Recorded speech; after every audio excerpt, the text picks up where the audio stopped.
A daughter caught with drugs. My mom offered me a place to stay to get cleaned up. Her and Dopehead over here. But does mom have the bigger problem? She's nothing but a pillhead. I did everything for the woman. I cleaned. I mean, how was her mate? That is a lie. They both lie like dogs. Listen to me. I'm speaking. No, listen. Shh, listen to me. You've never seen Judge Judy like this. Wait, Judge. That's all. I'm telling you. Listen to this tape right here. He nicks me, and I go flying off my bike 6 feet, so I hit the edge of his car. Can I see the police report? Somebody has a police report. I've got the police report. I'd like to see it, please.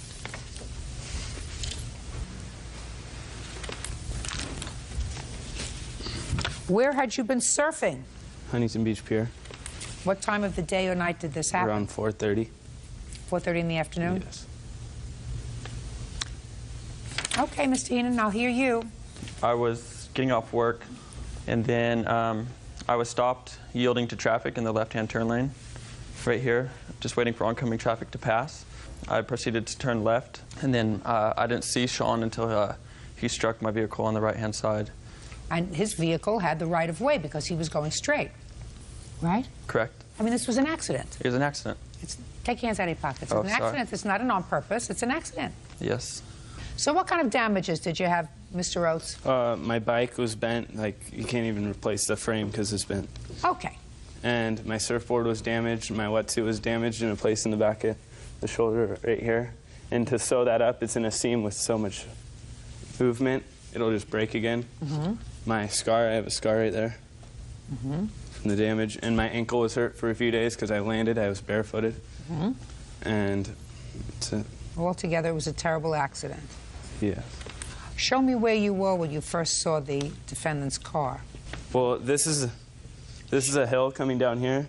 I was right about probably where this red. And show me where the defendant's car was. It was right here. And did you watch it? I watched it come, and then I'm coming closer and closer each time. I thought he was going to wait for me, and he soon comes, and I swerve off So you to the saw right. him. So you saw him. I saw him, yes. And I tried to avoid the well, you collision. could have stopped. Yeah. If you weren't going too fast. Right? Okay, so let me see the bill for your bicycle.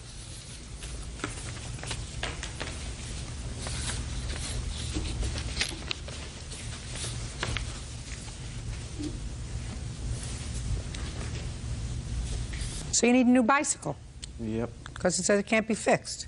Mm-hmm. What else? My surfboard, it was damaged on the tail. It's a wetsuit. In my wetsuit, I have.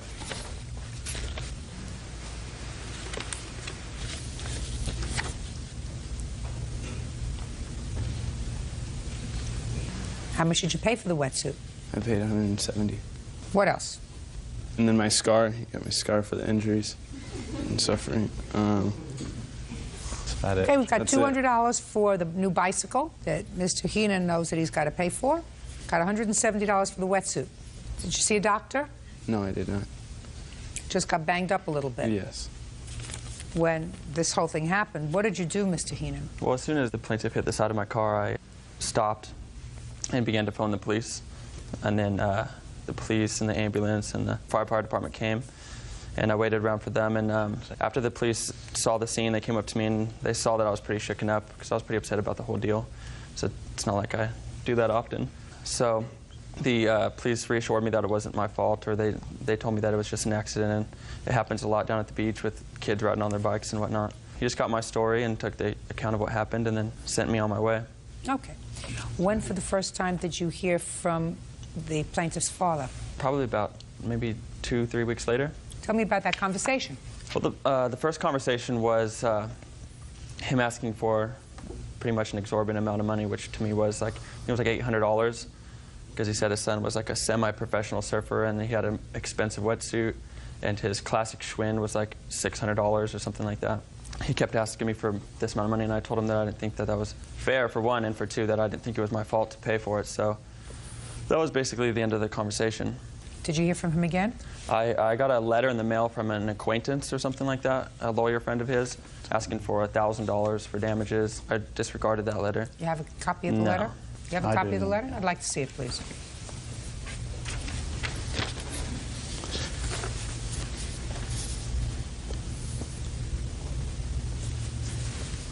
Now you can stand up, Mr. Rhodes. In this letter, this lawyer friend of yours indicates that the matter can be put to rest for $1,000 to replace the bicycle and compensate Sean for his injuries. So can you explain to me, sir, how come you're suing for almost $5,000? Well, it was because of Mr. Heenan's attitude. Every time I spoke to him, he said he was going to do nothing. I spoke to him 3 or 4 times, and each time he hung the phone up on me. The last time I called him, I said, you've got to be accountable for your actions. What do you want to do about this? He said, well, my attorney says to do nothing. And he says, have a nice day, and he hung up the phone on me. Judge Judy continues in a moment. You put a figure on it for me, Mr. Heenan. As far as pain and suffering? Yeah. Kids our age get a lot of scars, I think. But this one is your fault. And later today, He told her to call 911. Police got there. We both explained our stories. What story? She was drying her hair. You shot through her window. What kind of story is that? real cases, real people. Judge Judy. 16-year-old Sean Oates says he was riding his bike home from the beach when he was struck by Corey Heenan's car. Corey says it was Sean who ran into him. You still didn't explain to me why the difference of $4,000 between the original lawyer's request and the request that you're making of this court today. Well, Sean went through a lot. It's very traumatic for him. He's got a permanent scar on his arm. He doesn't look like he's so traumatized, Mr. Rhodes. He was at the time. Mr. Rhodes, how many times has he been injured surfing? A few times, but right. that's his own fault. Well, this was partially his fault, too. This accident didn't happen like he said it did. The bicycle was bent on the crank in the middle of the bicycle. Your son just testified before me, Mr. Oates, that he saw the car as it was making a turn, and he thought it was going to stop. Yes, well, Sean was in the bike lane. And I'm telling you that if I'm riding a bicycle, and if I'm a prudent bicycle rider, if I see a car starting to make a turn, but I thought that they were going to stop, and he's driving a big car, and I'm on a bicycle, I would have stopped my bike if I wasn't going too fast. It happened so quick. Of course it did, because it was an... accident, Mr. Oates. Not something that you get all hot and bothered over, especially when your son walks away from this accident who was probably driving a little too fast on his bicycle home from the beach with a couple of scrapes. So far, I've heard damages in the amount of $370, and that is exclusive of the injuries that he sustained. And that is worth something, and I'm certain, Mr. Heenan, that if you had that kind of bruise on your arm, were knocked off the bike, were injured, and let's say you were out of sorts for a week or so, how much would you think that was worth? I don't know if I could put a figure on it as far as what I would be How about asking the for. scar? Kids our age get a lot of scars, I think. Sure, but this one is your fault. It's mutual. More yours. Okay. He had the right of way. So I'm asking you, put a figure down for me, if it were you. If it was for me, I don't know, maybe some lunch and some resting or something, I don't know. Well, I think it's probably worth a little more than that. Judgment for the plaintiff for the amount of $870. Thank you. That's all. Parties are excused. You may step out. Well, it's a question that young people driving a Mercedes have to be accountable. If I was in a lesser expensive vehicle, I don't think we would be here right now. I surf every day, every weekend, and surf team every morning, so I had to miss out on some. I didn't think it was worth the value that he put on it in the first place. I thought he needed to be taught a lesson. It has nothing to do with money. I wasn't worried about the damages to my car. I could care less, but I just wanted to make sure that he was okay. I noticed him just going, oh, I'm so sorry, but that's all I got out of him. You know, he could have been killed quite easily. And now the next case. All parties in the matter of Uslaker versus Choi. Step forward, please. Mohan and Renee Uslaker are suing their neighbor, 19-year-old Daniel Choi, for shooting at their house with a BB gun. Daniel claims he wasn't aiming at their house. How old are you, sir? 19, Your Honor. How long have you lived next to these folks? About 7 years, Your Honor. You think you're an easy neighbor? Yes. Do I you? think I'm an easy neighbor to get along with. Do you think he's an easy neighbor? No. Absolutely not. Not according to what you say in your complaint. And there's been some history from when you were a little kid. Yeah, younger juvenile, yes. According to you, you had a protective order? Yes. Against him? Yep. That's not about this case. Correct. This case is about Mr. Choi, you damaging their home with a BB gun. Yes. Accident. Tell me when this happened, Mr. Choi. November 7, 2004, I was in my backyard shooting my BB. Who do you live with? I live with my grandparents. Are they nice people? Yes, very nice. You have brothers and sisters? Yes. Did they live with your grandparents? They did, but they moved. Is that because they're older than you are? Yes. And you've stayed at home to sort of make your grandparents' older years happy and comfortable? Yes, yes. So you're in your backyard of your grandparents' house. And what are you doing? I was shooting my BB gun. Where were you shooting it? I was intended for the ground, but... That's no fun, Mr. Choi. Look, if these people are laughing at you. Nobody shoots a BB gun in the ground, Mr. Choi. Well, I wasn't intending to shoot their house. Nobody shoots a BB gun in the ground. So start out by telling me the truth. What were you doing with the BB gun? Well, I set up some targets. There's a fence in between my neighbor's house and my house. You set up targets. Now we're getting to it. What kind of targets did you set up? Pop cans. You see, we start from the ground. We're all the way to the top. We're at ground up. What did you put the cans on? A wooden stump. And you were shooting? Yes. And what did you hear? We heard a crash. I was blow drying my hair, and I heard a crash in the back room. And you found? Found a hole about the size of a BB gun in the window, in the back bedroom window, and shatters going out from the hole. So? He came around the side of the fence, asked me to come towards him, and I asked him for what. He said, because you shot my window. So I walked over to him, and he showed me his window, and I said it was an accident. You know, I didn't intend to shoot your window. I was just being stupid. Pretty much, yes. And his wife came around. He told her to call 911, and police were called. Police got there. We both explained our stories. What story? She was drying her hair. You shot through a window. What kind of story is that? And he gave them two options. One, to take me to jail. Two, if we can go to small claims court and I can make payments. I sent him a $20 payment in the mail. It got returned to me in this envelope. And next thing I know, I'm getting a settlement in the mail for $3,000. Go ahead. Well, we never did receive payment from Mr. Choi. We never received any kind of envelope from Mr. Choi. Can I see what you say that you sent, sir? No, the whole thing. The whole thing. All together now. This is actually a bill also that came in the envelope.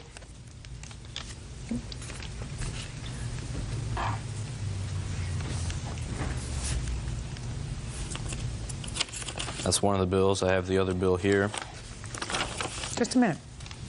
Well, I don't see any money in here. Did you send him a bill? Yes, I did. When did you allegedly, sir, send this $20 payment? It was about 3 days before I got the envelope. 3 days before you got this one? Yes. I sent it in the mail to his house by U.S. mail because the first one I got said send it by like a cashier's check by Correct. the mail by U.S. So let mail. me see the cashier's check. It wasn't a cashier's check, it was a money order. Well, you have a copy of a money order. No, they would not give that to me, sir. Your Honor. You have a copy of a money order. Whenever you get a money order, you get a copy, you get a stub. Yes, he sent the whole money order back to me. Well, show me. I returned it to the store and they didn't have any records of it. Baloney. So how much is it going to cost to fix your window and the siding? The total estimate is $200. Well, you're suing him for a lot more than $200. Tell me why. Absolutely. We've had a long history, who I'll refer to as this young man, but he was a juvenile delinquent since we moved in 1996. So you're suing him for your stress? I'm sorry, I misspoke. Punitive damages is what we're suing for, to try to teach him a lesson. What you agreed to with the police was to payment for the damage that he did to your home. True. And if he had paid that, we would not be here today. That is true. The story that he's telling me is that he made a good faith payment, but I don't believe him because he has no proof that he made a good faith payment. And that's very easy to get. I have a witness here that was with me at the store that I bought the money order from. She was with me when I got the money order, and she was with me when I mailed it out. It's my girlfriend, Nicole. If you were to stand up here, Nicole, that's what you would tell me. I didn't ask you to stand up. I said if you were to stand up here, that's what you would tell me, right? Baloney. And why would you make a $20 payment? It's the only money I had at the time, Your Honor. Why? Well, I was working, and I quit my job. Why? I was unemployed. Why would you quit your job? Well, my grandparents, well, my grandfather is not in good health. My grandma can't really watch over him, so I have to watch over my grandfather. In between acting like a jerk. Yes, Your Honor. Yeah, right. Mr. Choi, you take your girlfriend out? No, Your Honor. You mean you just hang around with her? Yes. When? Just about every day. Where? My house and her house. When you're at her house, get a job. See, when you're at her house, you're not helping out your grandmother or your grandfather. You're just helping yourself out. You don't have time for a girlfriend. According to what you tell me, you're too busy taking care of your grandmother and your grandfather and getting a job so that you can pay off your debts and responsibilities, not hanging out with Nicole. You got me? Yes, Your Honor. Yeah, right. Judgment for the plaintiff in the amount of $200. That's all. Step out. Parties are excused. You may step out.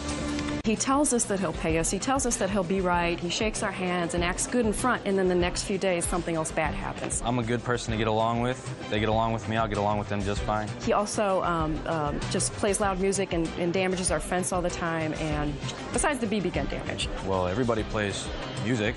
It depends on what they like. He'll dump garbage on our property. He'll shout curse words. I like rap. They like what they like. If I can buy him a one-way ticket to the moon, I would do it today.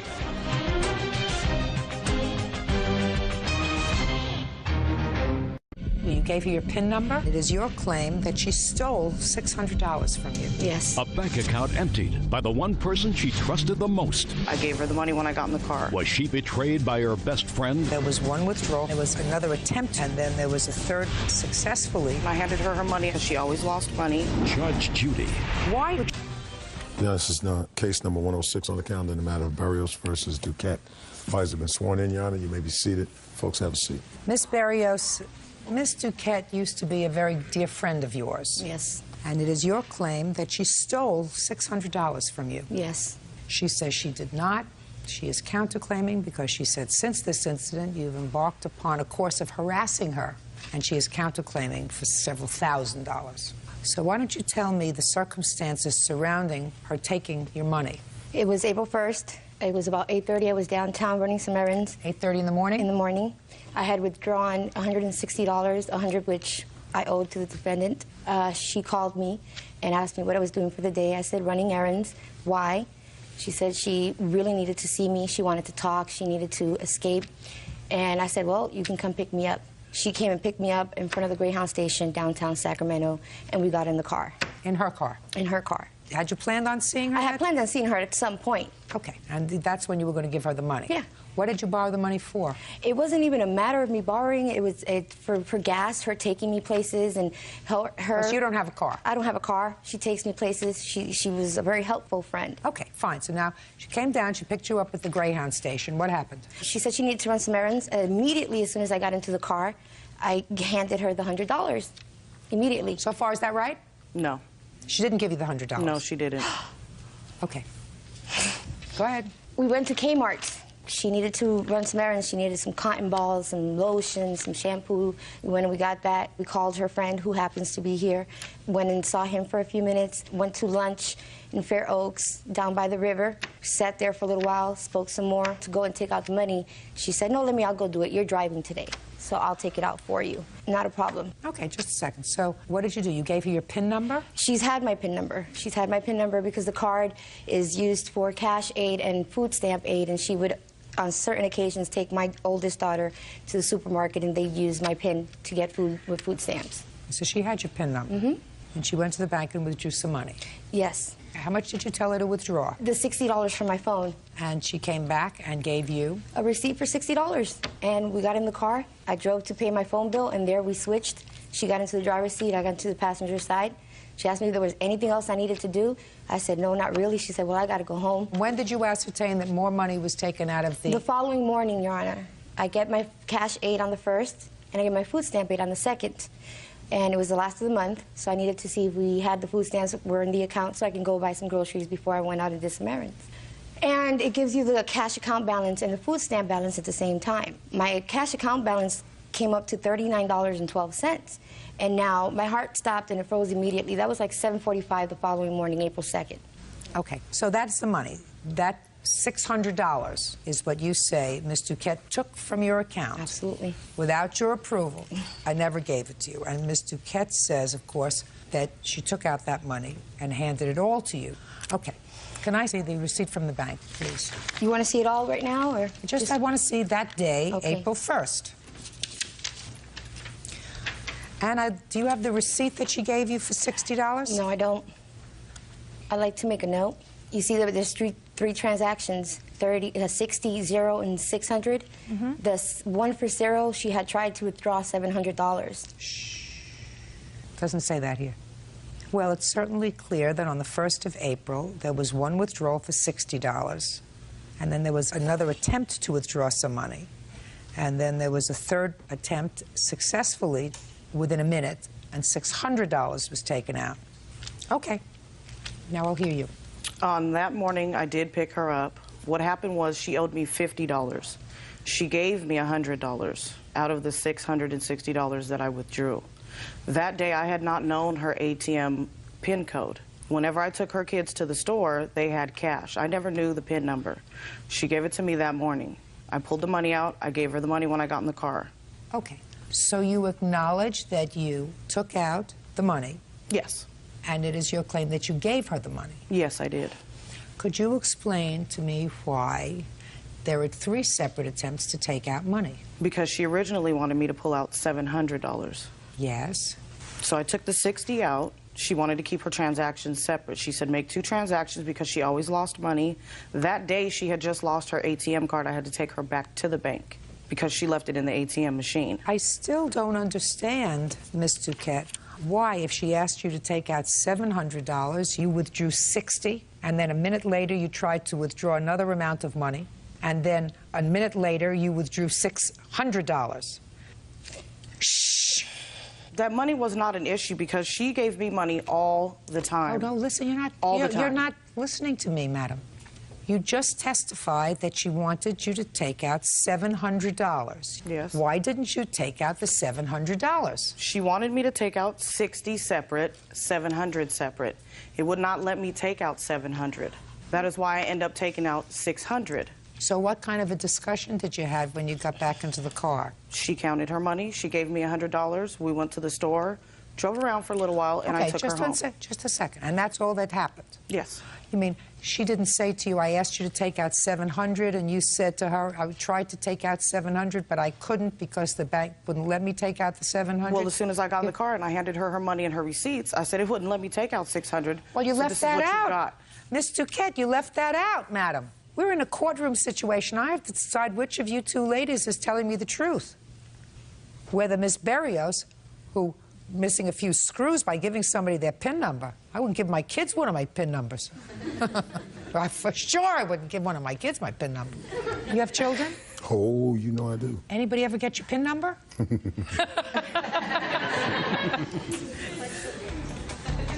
Judge Judy continues in a moment. You couldn't breathe. You couldn't catch your breath. You were overwhelmed. You realized Absolutely. that I don't expect to hear from you, so keep your mouth shut. And later today, You didn't turn anybody away because her daughter was there? No, I didn't. So what are you suing her for? Why are you wasting your time? real cases, real people. Judge Judy. Christine Barrow says former friend Nicole Duquette stole money from her bank account. Nicole is denying the charge. Now, I read your complaint very carefully. You confronted her about this the next day. Tell me what happened. Tell me what happened when you confronted her, Ms. Berrios. Okay, that morning I called to see if my food stamps were available. You told me all of that. Okay. You got that. You couldn't breathe. You couldn't catch your breath. You were overwhelmed. You realized that you had $30 left in your account and the other money was gone and you didn't have it. Absolutely. So you picked up the phone and you called her. I picked up the phone at 9:30 and called her. And I said, Nicole, tell me that you took out the money because you were afraid that I was going to spend it for the rent. In that case, I can just go pick it up, put it in a money order, and come pay my rent. And she's like, what are you talking about? I'm like, what do you mean, what am I talking about? You took out money yesterday that you weren't supposed to, and I'm hoping and praying that it was for that purpose only, because she's always been a good friend. And she said, I don't know what you're talking about. Shh. I'm going to get to you. Okay. Go ahead. So she got on the phone. I asked her, after I said, no, I have the proof. You made 3 transactions at the bank while I was sitting in the car in the driver's seat. I've already got the times, the amounts. I need to know where my money is. That's my rent money. And she says, oh, well, you know, I thought I'd have it back to you by tonight. I said, well, do you mind? I said, do you mind if I know what you took the money for? I mean, that's none of your business. And I said, well, Nicole, what's going to happen? She goes, I'm gonna have the money for you before you have to pay the rent. I said, Nicole, it's the 2nd of the month. My rent is due on the 5th. It's $832. You just took 3/4 of my rent money. So what happened? She said, I'll call you later. I'm at work. Did not hear from her that afternoon. Called once. They told me she had left early. I don't call her home phone because of her companion, her partner. Don't want any trouble. That Monday, I called her at work. I didn't get to speak to her until later on that afternoon. And all she said, I gotta go, I gotta go. The next day, which is Tuesday, she left me a voicemail, which has since erased. It said, I'm at my friend's house. He's gonna loan me $1,000 so I can give you your money. I'll be at the house. Listen to me. Voicemails shouldn't get erased if they acknowledge a debt. I know. I didn't know. So then don't repeat it. So then listen to me. Don't repeat it to me. Okay. Well, that afternoon she says, well, my friend didn't come through for me. I'm going to see if I can go sell my car rims. Okay. And is what you're telling me that these conversations never took place? Never. Okay. Now, let's get to your allegation of harassment. When did the harassment start, Mr. On April 8th. The day of my girlfriend's mother's memorial, she called my house acting like she was a private detective. Okay. It was a man that called, which sounded like a young man, according to her, who answered the phone. So you didn't take this conversation? No. Somebody else did. Step up. Tell me your name. Esther Henry. All right, Miss Henry, you took a telephone call on the 8th of April. Yes, I took several telephone calls. Did you make any phone calls April 8th? Nope, not to her house phone. Absolutely not. Okay. Did you know who had made those phone calls? At first, I didn't. It was the day of my mom's memorial. Okay, so you don't know who did. At first. Just for my own information, what did the person say? Okay, on the first call, it was a younger voice, but kind of disguised, and he said, I'm detective from the police department. Is Nicole here? So I'm like, no, she's not here. Can I take a message? And he said no, and then he hung up. Then he called back. Different voice this time. And in the background is F this, F that. Is Nicole there? Is Nicole there? No, she's not. Then a lot of harassment, cussing on the phone. You better get her. She's in for it, you know, and all this stuff. And what was it? Just a second. What do you think that was about, Miss Henry? I don't have a clue. Okay. Anything else you have to testify to? Yes. Then the third call, the plaintiff outright said who she was. Yes. This is Christina. Yes. Is Nicole there? And I said no. Well, she owes me some money, and I want my money. She told me she was going to pay me back. She didn't pay me back yet, and I want my money. If she doesn't give me my money, then I'm going to call the police. And I'm like, okay, well, can I take a message down and, you know, tell her? That was the message. Just as what part of what she said didn't you understand? Listen to me. That was the message. She said it's the 8th of April. She's supposed to pay me back some money. If she doesn't pay me back the money, I'm going to the police. That's what she said. Yes. So you understood the message.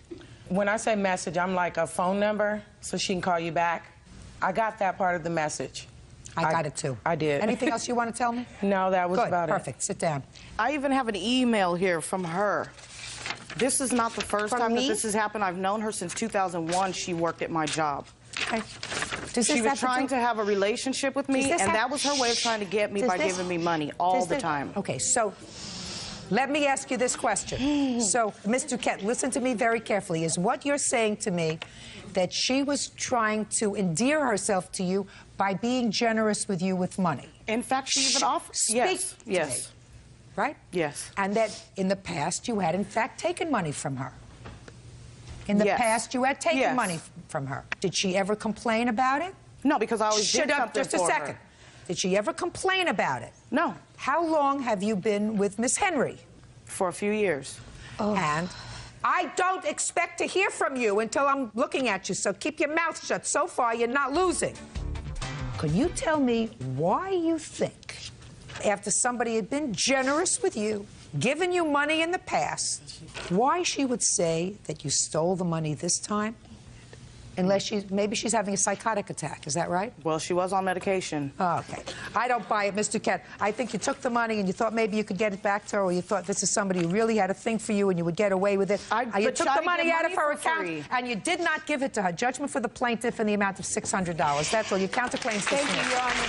Parties are excused. You may step out. I'm excited because she was trying to come in here with an ammunition of false information. A lot of the reasons why I got money from her was because I did favors for her. I trusted her. Now all of a sudden she's a scorned woman because she wanted something that she couldn't have. She bonded with all 4 of my children, and she's nothing but a liar. I helped her get a backbone. She always said, you know what? Be a woman about yourself. Being a woman about myself now, aren't I?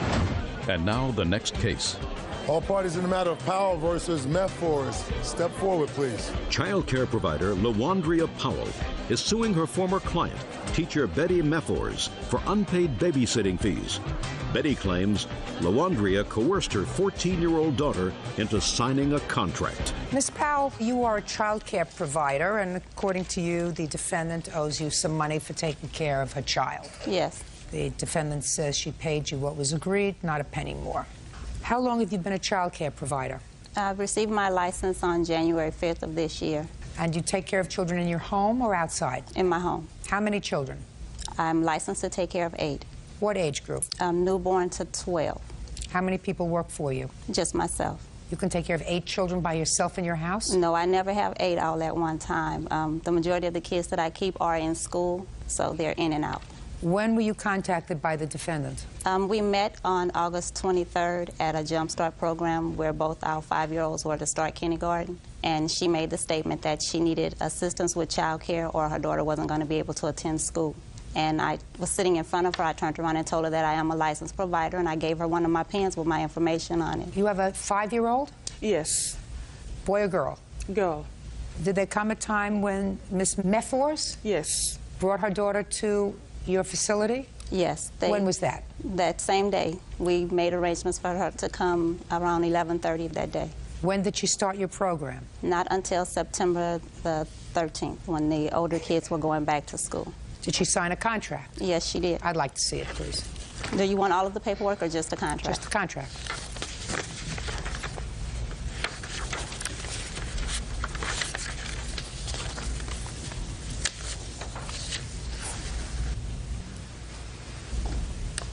Did you sign this contract? No, Your Honor. I did not sign any contract with this woman. I only had verbal agreement on the phone. Who signed this contract? Her or her daughter. But it was her that was supposed to have signed it because she gave me the paperwork. Who signed this, you or your mother? I did, Your Honor. Stand up. When did you sign it? I signed this today, the first day when my sister first started. Your sister's first day? Yeah. Your daughter was there for 4 days, and you paid her $50. Yes. And you say she should have paid you $65 for the 4 days. My contract states $65. She asked me, could she pay me $50? Just a minute. So you told her she could pay you $50? Yes. Fine. And she paid you $50? She paid me $50. So why are you here? What do you want? In my contract, it states that she's to pay me the first and last week. How many children did you have in your facility on September 13th? Just her daughter at that time. The reason you want first and last and 2 weeks' notice is because you say in this contract, and you're not sure who signed this contract, that space is limited, and in order to ensure that you don't turn somebody else away, you have to give notice. Yes. But you didn't have anybody else there. You didn't turn anybody away because her daughter was there? No, I didn't. So what are you suing her for? Why are you wasting your time? Because my contract states that she has to pay first and last. Madam, you have no written contract with her because you don't know who signed this contract. You have, at best, an oral contract. My understanding was that she signed the contract. She never told me that her daughter didn't sign. You babysat for 4 days. You got paid for 4 days. There's no reason for you to be here. You should spend your time and devote your time to your business, not for suing people. Goodbye. Parties are excused. You may step out. Judge Judy is perfectly right. She is very, very intelligent. This lady needs to get a job. She is so desperate, she can do anything for money. And she is a disgrace, a complete disgrace to whatever she is supposed to be representing. Someone like her, she needs to be exposed.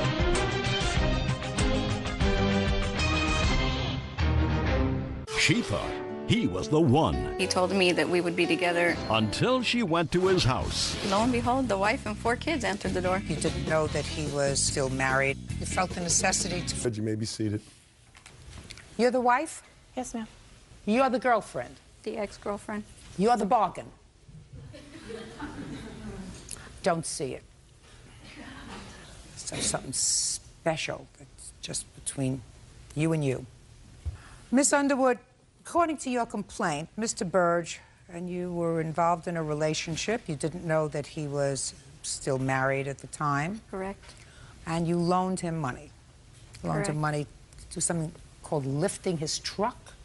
I don't know what that means. You'll explain it to me in 10 seconds or less. Then you bailed out his car when it got impounded. What else? 2 tickets. 2 tickets. And you said you made loans to him because you actually thought that you were going to be building a life together based upon his promises and his statement that you were going to go to live in Arizona together and whatever. When you tried to find out when he was going to pay you, you went to his house and lo and behold, his wife answered the door. Correct. Mr. Burge says everything that you gave him that he acknowledges he took were given as gifts. Yes, Your Honor. And he never fooled you. You knew that he was married and that he had children because he has tattoos of them all over him. Tattoos does not mean that he's That they're still together. married or the fact that... And he says he doesn't owe you a quarter. Right? Yes, Your Honor. How long are you married, Mr. Burge? Over 6 years. You have children? Yes, 4. When did you leave your wife? Around April, May. And when did you meet Miss Underwood? Right at the end of May. Where? Through an ad in the paper. What kind of an ad? It was like a penny saver ad. What did it say? Shh, quiet! It said, you know, this is who I am. And so I responded to it. You know, she sounded interesting. Why, after 6 years of marriage and 4 children, you're separated, in a couple of weeks you felt the necessity to find somebody else? It's just, I like having someone around. I wasn't out to build a relationship. I was out to find a friend. And, you know, things were going good with us. And when, for the first time, did she give you money? It would be September 9th, if I'm not that right? mistaken. Yeah. September 9th. But I didn't give him anything. Shh. Tell me what she gave you money for. She did a lift on my truck. 4 children and you. My wife works also. How old are your children? Twin 9-year-olds, a 5-year-old daughter and a 4-year-old boy. And who watches them when you're both working? Daycare. Who pays for the daycare? We do. Really? Your wife must be a very successful CEO of a major company. Well, she just works very hard for what she gets. Harder than you. We work equally. Really? What kind of work do you do, Miss Burge? I work for the phone company. What's your annual salary? 54. So you're the primary breadwinner in your family? I make more an hour, yes. Stand up. How many months were you separated from your husband? Roughly about 6. How much money did he send you for support during those 6 months? We still live together, but we just stayed Is what you're telling me, Miss Burge, that you still lived under the same roof while you were separated? Yes, ma'am. Did you know that, Miss Underwood? No, I did not. You think your husband told that to her? I don't know. Trust me. Did he tell you about Miss Underwood? No, we didn't share personal stuff about each other. No, only 4 children. Did you ask him where he got the money to have his truck lifted? No, ma'am. Let's see. Where did Mr. Burge tell you that he was living? He said exactly where he was living. Had you ever been there to visit him? No, because he was always at my house. How often was he at your house? A couple times during the week, not for very long, but he came over a couple times during the week on Sundays, because Sunday was his only day off. But you never went to his house until you were looking for him for the money? Until New Year's Eve, correct. Well, you weren't looking for him for money on New Year's Eve, you were just looking to find him? I actually was just looking to find him because he told me that we would be together, and then his friends called and said that he was drunk and passed out, so they were taking him to their house. So I decided that enough was enough, and I wanted to go find out what was going on, and lo and behold, the wife and 4 kids answered the door. Mr. Burge, did you tell Miss Underwood that you were still living at home with your wife? No, I didn't, Your Honor. Why not? I didn't see it as relevant at the time. We were just friends. Well, you were friends, you were intimate. Yeah. You had taken money from her. Yeah. You knew that she had feelings for you. Yes. Did you feel as if you were being honest with her? Not completely, no. Right. I think you got the better end of the deal. I think so too. Unfortunately, she didn't find out about his character until they had 4 children together. That's her problem. That's her problem. And not only that, she can have him. I don't want him. She can have him. Judge Judy continues in a moment. It was okay for her to do this for him until she found out that we were still living together and he left her. Because you got the prize. I want to tell you, my darling, you got the booby prize. And later today... Were you planning to get married? Yes, we were going to be married September 17th, a week after he unfortunately passed away. People invited to the wedding? Yes. Including his daughter? No. Real cases, real people. Judge Judy. Tammy Underwood says ex-boyfriend Sean Burge owes for having his truck lifted and for impound fees. Tammy says Sean is living a double life. Tell me about having the truck lifted. He said that the weight of all the tools and stuff he used for work weighed the truck down too much, so if we did that, then it wouldn't be as much of a strain on the truck. And at that point, I'm agreeing that, you know, we're going to try and start a life. We had already talked about starting a life, and I told him, okay, I said, this is the deal. I have a credit card that just got paid off. We could do this, but you have to make the payments on it. And he said? He said, okay. He said that would not be a problem. He would be able to make the payments. So we... Now let me hear your version of the truck, sir. Your Honor, months or weeks before that, we were talking. My birthday was coming up in October, and she asked me, you know, what do you want for your birthday? Jokingly, I said, I'd like to get my truck lifted. I never made arrangements to pay anything back, because if I could afford to pay her back on it, I would have paid for it myself. What was the next thing you paid off for him? His truck got towed. When did your truck get towed? I don't remember the exact date. And what did you do when you found out it was towed? I called her and asked her if she could get it out. Why don't you call your wife? I didn't choose to. You can either have a happy life or an unhappy life. The choice is yours. Do you understand? I understand. Just because you make an initial mistake doesn't mean that you have to go through your whole life suffering for it. How much did it cost to have the truck lifted? $32.50. How much did it cost to get the car out of impound? $318. And now we have the tickets. What about the tickets? Did he ask you to pay those tickets? Yes, he called me at work and said, can we afford for you to pay the tickets? And I said, there's no we. I can do it if you can make the payments. I said, you have to agree to make the payments. How much were the tickets? One was $606 and one was $446. What do you want to say? I wanted to mention that I just want to reflect back on something that she had said when she said that he used to come over quite frequently. He works Monday through Saturday, and he was only gone on a Sunday a few times that I can recall. Well, what do you think that this phantom relationship that he had with Miss Underwood was? I really don't know. I wasn't involved in it, but right. I You knew... do know, however, that he solicited her friendship while the two of you were married and living under the same roof, that he asked her for help, according to him, right? Right. Or something that someone would say to a new friend. We're building something together. I need some help right now. Separated from my wife, whatever. We're divorced. I don't know. Did he say he's separated or divorced? No, he said he was divorced for about 1.5 years. Got it? Got it? I understand that. Do you believe her that that's what he said? I want you to believe her, Miss Burge. Okay. That's what he said. May I mention another thing? Sure. The night that she showed up on our doorstep, she did mention to me that she had told him that he needs to put an effort toward the relationship or she was going to sue him for the money. And your point would be? You know, it was okay for her to do this for him until she found out that we were still living together and that he and I ended up going, you know, started working on a relationship and he left her. Because you got the prize. Is that right? Because you got the prize? And she didn't. And she didn't. I want to tell you, my darling, You got the booby prize. Friend Sean Burge owes for having his truck lifted and for impound fees. Tammy says Sean is living a double life. He's an unethical, amoral man who used her when it suited him. And he didn't even have the decency to say to her, I'm going back to my wife. I know you spent almost $5,000 on me.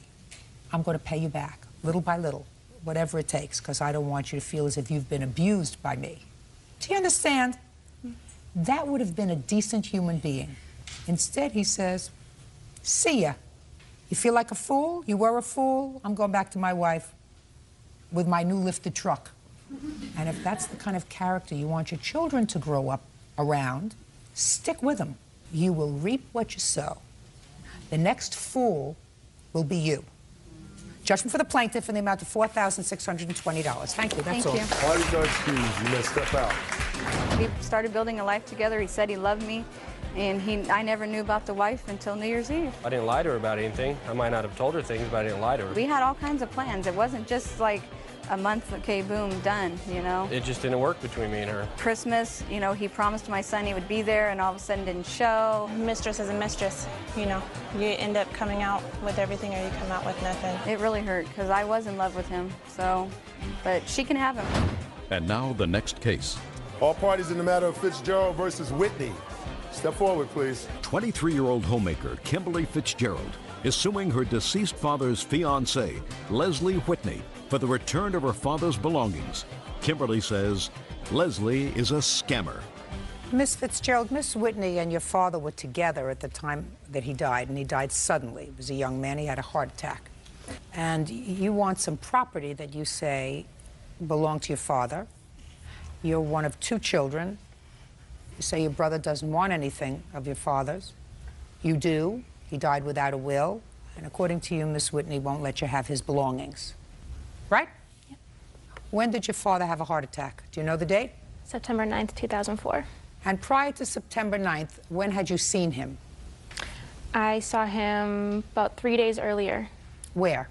He stopped by my house to see my son. Well, and me. Prior to September the 6th, when your father came to see your son, when had you previously seen him? The 4th of July.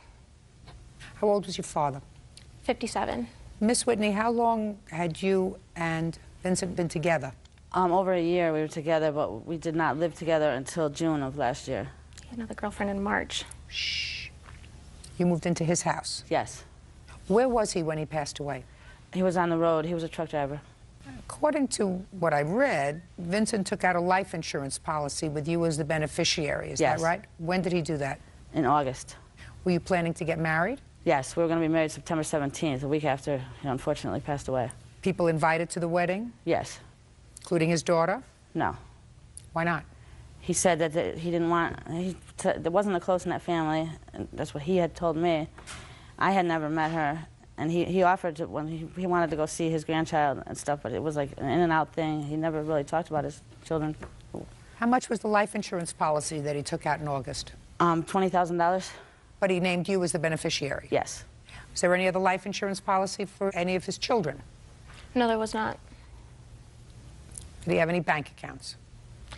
Yes, he did, but one was overdrawn, and the other one only had about $50 in it. Now, I gather the day after your father died, you and your mother went to his apartment. Yes. I didn't even know about her. And how did you get into his apartment? I was sitting outside. I didn't go into the apartment until Leslie came home. How did your mother get into the apartment? I don't know. How did they get into the apartment? They climbed through the kitchen window. It was a basement apartment. The windows were level with the ground. And I was on my way back from the hospital, and I came home, and she was outside with the baby, and the mother was in the bedroom. What was your mother doing there? She told me to wait outside. We had gone to my father's house to get his suit so that he could be buried. We were making preparations for his wake, and there was other paperwork and stuff that I needed. Since I am the administrator of my father's estate, I needed to get paperwork to straighten Well, you things weren't out. the administrator of his estate at that time because he died without a will. No, at that so time I you was had not. you had to petition the court for letters of administration. Yes. Did you do that? Yes, I did. Now, according to Miss Whitney, she ultimately allowed you to come in and take certain property from the apartment. Yes. Okay, now you're going to tell me what it is that you want. We just want... Who's we? Well, okay, I just want the value of the property that was missing that Leslie told me I could have. What do you want? Not the value. What do you want? The kitchen table, the computer, the camera with the printer. Kitchen table? No, there's no kitchen table. There's no kitchen table. I moved What else? into the house myself. What year? Beginning of end of 2003. Get over it. What else? The computer. There was a brand new computer. Where's the computer? There was no computer. There was no computer. There's no kitchen table. Okay. You have no idea where the computer is? No, I don't. What's next? The digital camera. Digital camera. No, I don't. He had that. He used to carry that with him in his truck, and I didn't What's go next? to the truck.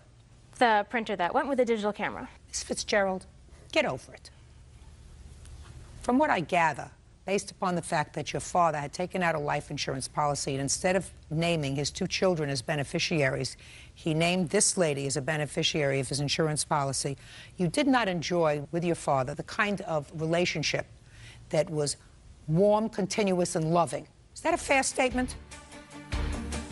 Realized that she was living there and that they were living together. They planned to be married. They clearly were in a monogamous, intimate relationship because the life insurance policy was taken out in August. You got a lot of your father's property. Nothing there, as far as I'm concerned, are memento things that you're asking for.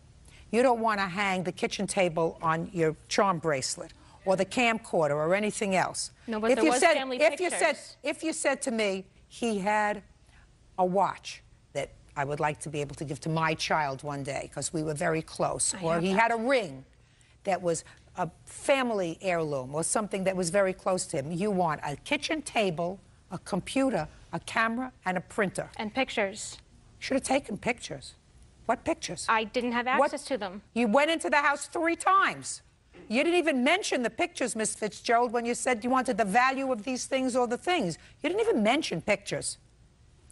I think you have to have something to occupy your time more than what you have. Because this is nonsense. Get over it. Get a life. She had the decency to show That's up at all. his funeral. Goodbye. Parties are excused. You may step out.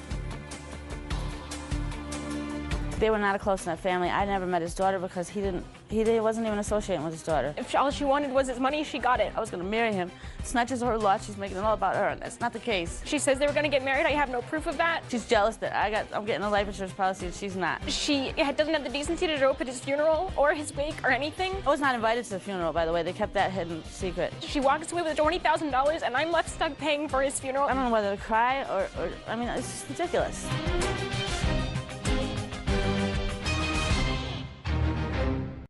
Both of them put needles in your laundry, which got into your baby's pajamas. What really happened to their child? There were scratches. We have pictures to document that. Actually, it was... The defendants caused injury to the baby. Not necessarily, but Not necessarily. Let me see the pictures. Judge Judy. I'm tense according to what I read in your complaint. The other 3 apartments or condos were occupied by owners. Right. And it is your claim that the defendants did several things. First, they told untruths to the cooperative association and therefore your landlord. Yes. Causing you to be evicted. Yes. And next, you allege that the defendants, one or both of them, put needles in your laundry, which got into your baby's pajamas, which caused injury to the baby. But... Shh. And you want to be compensated. Yes, ma'am. I assume that they did not put any needles in your laundry on purpose. If needles got into the laundry because Mrs. Schultz is a diabetic. Yes. Does use needles. No. Doesn't use needles. No. Okay. Interesting. And in addition, that whatever statements they made to the landlord, your landlord, were true, and if you were evicted, it was because of your own conduct. That's their defense. I just want to check something. Well, I'm reading your answer, Mr. Schultz, and your answer says, my wife is diabetic, And when the plaintiff's husband brought the lancets to me... There's a difference between lancets and needles. Oh, okay, lancets. Okay, yes. So I used the wrong word. Used Lancets. Lancets. When plaintiff's husband brought lancets to me, he said he found them in the washer. My wife is diabetic, but they did not look like the lancets my wife used. So we're using a different term. Right, Needles, right. Well, there lancets. is a difference between lancets and needles. Okay. When did you move in, Mrs. Bishop, with your family? August of '03. And how many members were there in your family? 3, myself, my husband, and my baby. How old is your baby? 1 year and 4 months. Did you have trouble with Mr. and Mrs. Schultz or any of the other neighbors when you moved in? Just the Schultz. No, the other neighbors were very kind and friendly, normal neighbors. What happened with Mr. and Mrs. Schultz? I think the first month or two was fine. We were friends. Well, actually, it was... I didn't ask you anything yet. Mr. Schultz was very kind and helpful, showing us where the things were, telling us how things ran around there, like he was a That was the landlord. first month or two? First month or two. I understood from the neighbor in number 2, Tammy. Don't tell me anything that a neighbor told you. Okay, I understood she needed a kidney. So I went up and offered her a kidney and asked her what blood type she was. She said she was blood type AB. And we But talked I'm about not. it. So, it's good. To my best recollection. Anyways. Go ahead. So, just things started happening where the laundry park problems. They parked in a, his truck is very big, it's a Bronco, and it's blocked our space. When we moved in, we asked him several times to please move it. We can't get our car in the garage. Here's a violation of that was written on my car because his car was parked in my space, so I had to... Car was parked too close to the line, yet their car was parked within their lines. But you have a very large car, and in order for you to get in and out of your spot, you wanted them to move their car further over. To the other line. I understand. Your wife is answering the question, sir. I mean, you know, I understand. She understands what I'm saying. You may want to give me a lot of baloney, but I'm not going to tolerate it. You asked them to move their car to the other side because you have a very large car and it was difficult for you to get in and out of your car. Is that a fair statement? That would be a fair statement. That's a fair statement. Okay. And what I assume happened is you parked it as close to the line as you possibly could. Is that what you're telling me? Not necessarily, but Not necessarily. Let me see the pictures. I'm 10 steps ahead of you, sir. There's a picture I'm of his 10 steps Bronco, ahead of you. And here's the rules and regulations.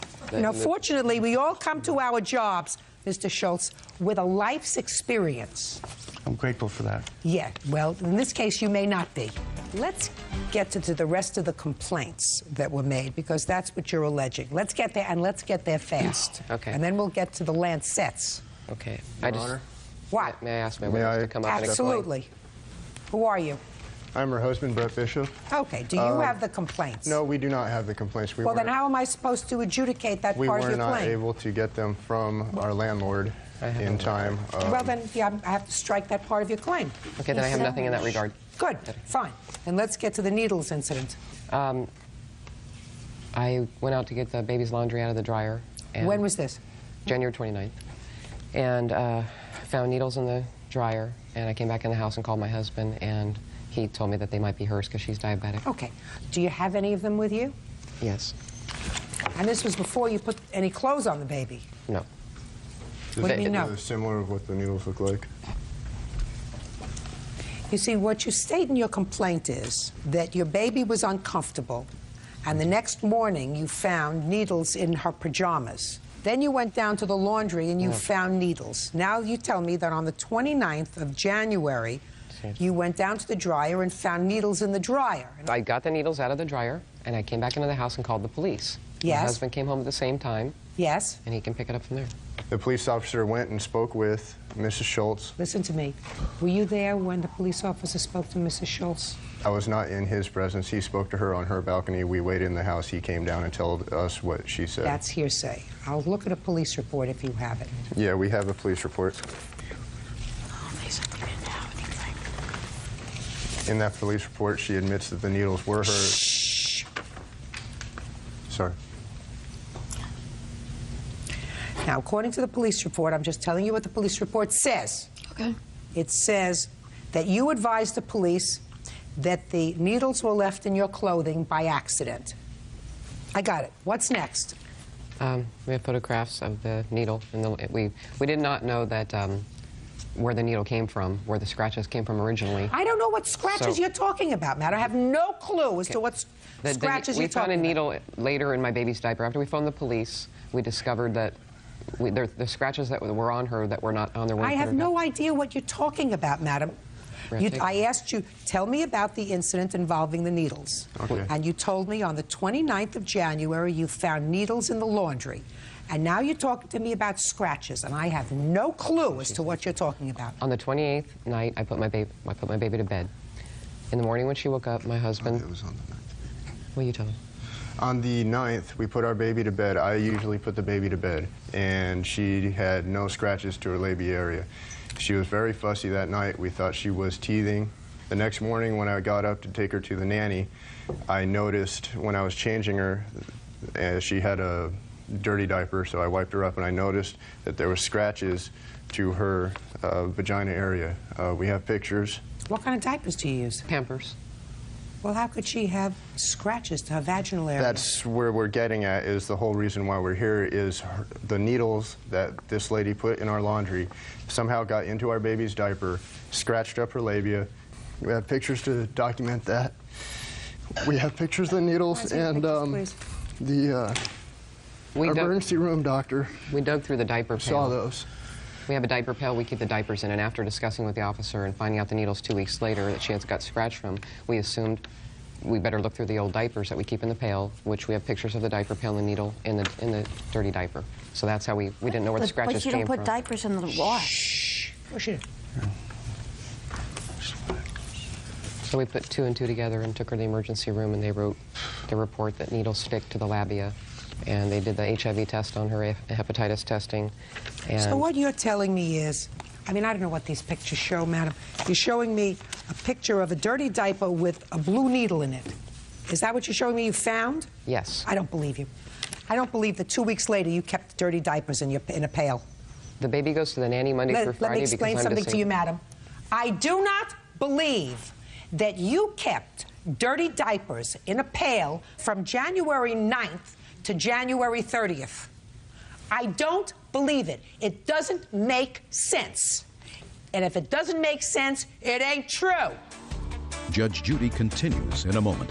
And later today, I assume that you have a busy life. I want to know why you're suing him over swimsuit and shoes. I'm just curious. Yet you took time out to file a lawsuit about your swimsuit and shoes. real cases, real people. Judge Judy. Renee Bishop says her former condo neighbors, Michelle and Perry Schultz, put needles into a laundry dryer, causing injury to her baby. Renee also claims the Schultzes lied to the landlord and got her evicted. I believe that you probably found a couple of her needles in the dryer. That's a possibility. And maybe you figured you could parlay that into something else, but I do not believe. And I'm not crazy about their attitude, especially his. I'm not sure about hers yet, but especially his. But if you think you're going to parlay that into a monetary award, you are wrong, because I do not believe this evidence, which is a 2-week-old diaper that you kept in a pail in her room and happened to open it up and found within the diaper that your husband said he changed on the 9th of January, a blue needle that he overlooked. I don't buy it. It was My problem is that 3 weeks later, or 2.5 weeks later, when you found this, you took your child to the emergency room? Mm-hmm. What date did you take the child to the emergency room? The 29th. 29th. So what you're telling me is you didn't see the problem on the 9th. Yes, we did. Well, show me what you did. We took her to my doctor for shots. 2 days later, she had a date for shots. There's red marks on the buttocks. Let me see. Let me see. 2 days later, let me see what the report says. Well, infant. Red marks on Red buttock. mark on buttock. That's not what your husband just told me. Your husband told me that she had needle punctures on her labia. Listen, what do you think? I was born yesterday. Your case is dismissed. They may have not been good neighbors, and they may have done a lot of things that were nasty to you, but you're not going to parlay that. My only problem is you did take the child 2.5 weeks later to an emergency room where somebody found a needle prick on the child. My question is, how did it get there 2.5 weeks later when it wasn't on the doctor's report 2 days after what you allege is the incident? Because that causes me a great deal of concern. Not from them, but from you. Your case is dismissed. Your Honor, Step out. please. Your Honor. Out. Thank you. Oh, I didn't put the lancets in the washer or the dryer. they just started turning psycho and messing with our cars, cutting our vehicles up, all kinds of stuff. We've lived there 8 years, never had a problem with anybody until they moved in. I think because they're just really jealous. Their kid's autistic, unfortunately. So does that mean I'm jealous of every normal child in this world? I don't think so. He used to tell us all the time, oh, you're so lucky to have a healthy baby. She's so beautiful. She's so this, she's so that. And I think there was a fine line between jealousy and hatred. That's just a farce. I mean, they're just reaching, you know. Desperate people will do desperate things, you know, and they're desperate. And now the next case. All parties in the matter of McCullough versus Nelson's Nautilus. Step forward, please. Student Renee McCullough is suing the owners of her gym, Preston Nelson and John Ashey, for breaking into her locker and selling her belongings. The men say Renee's locker dues were 6 months delinquent. Ms. McCullough, you belong to the defendant's gym, according to your complaint, for about 9 years. That's correct. And then there came a time recently that you stopped going, about a year ago. And it is your claim that they clipped the lock off your locker after several months and got rid of your stuff. You want them to pay you $600 for what you claim was in the locker. When did you first rent your locker? The first time I rented it was for a year. It was in November of 2001. And how much was the rental on the locker for that year? I paid $100. He gave me a break. I paid a year in advance. Is that right? That sounds correct. Okay, $100 for the year. It's my understanding, when I paid for my year in advance, that it would be included in my automatic payment out of my bank, and in the event that it wasn't, that Preston would let me know. Did you have that conversation with her? I couldn't, I would say yes, I did. We could not find any paperwork to show that, and so I don't know where it all fell short, but I have no paperwork that would show that. Typically, it was a prepaid year only. Okay.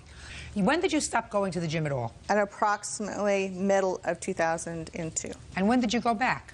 The end of July of 2003. And when you went back in July of 2003, you found your locker opened? Exactly. Okay, well, you know, that's well over a year ago. What have you done the last year? After I found out my lock had been cut off, I spoke to Mr.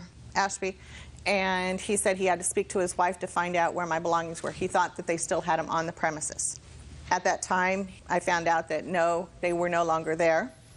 I left a note with Mr. Ashby concerning, you know, I had quite a bit of belongings in that locker, and that if they would pay me for my swimsuit and my shoes, I would go away. Do you work? I assume you do. I did previous to this, yes. What are you doing now?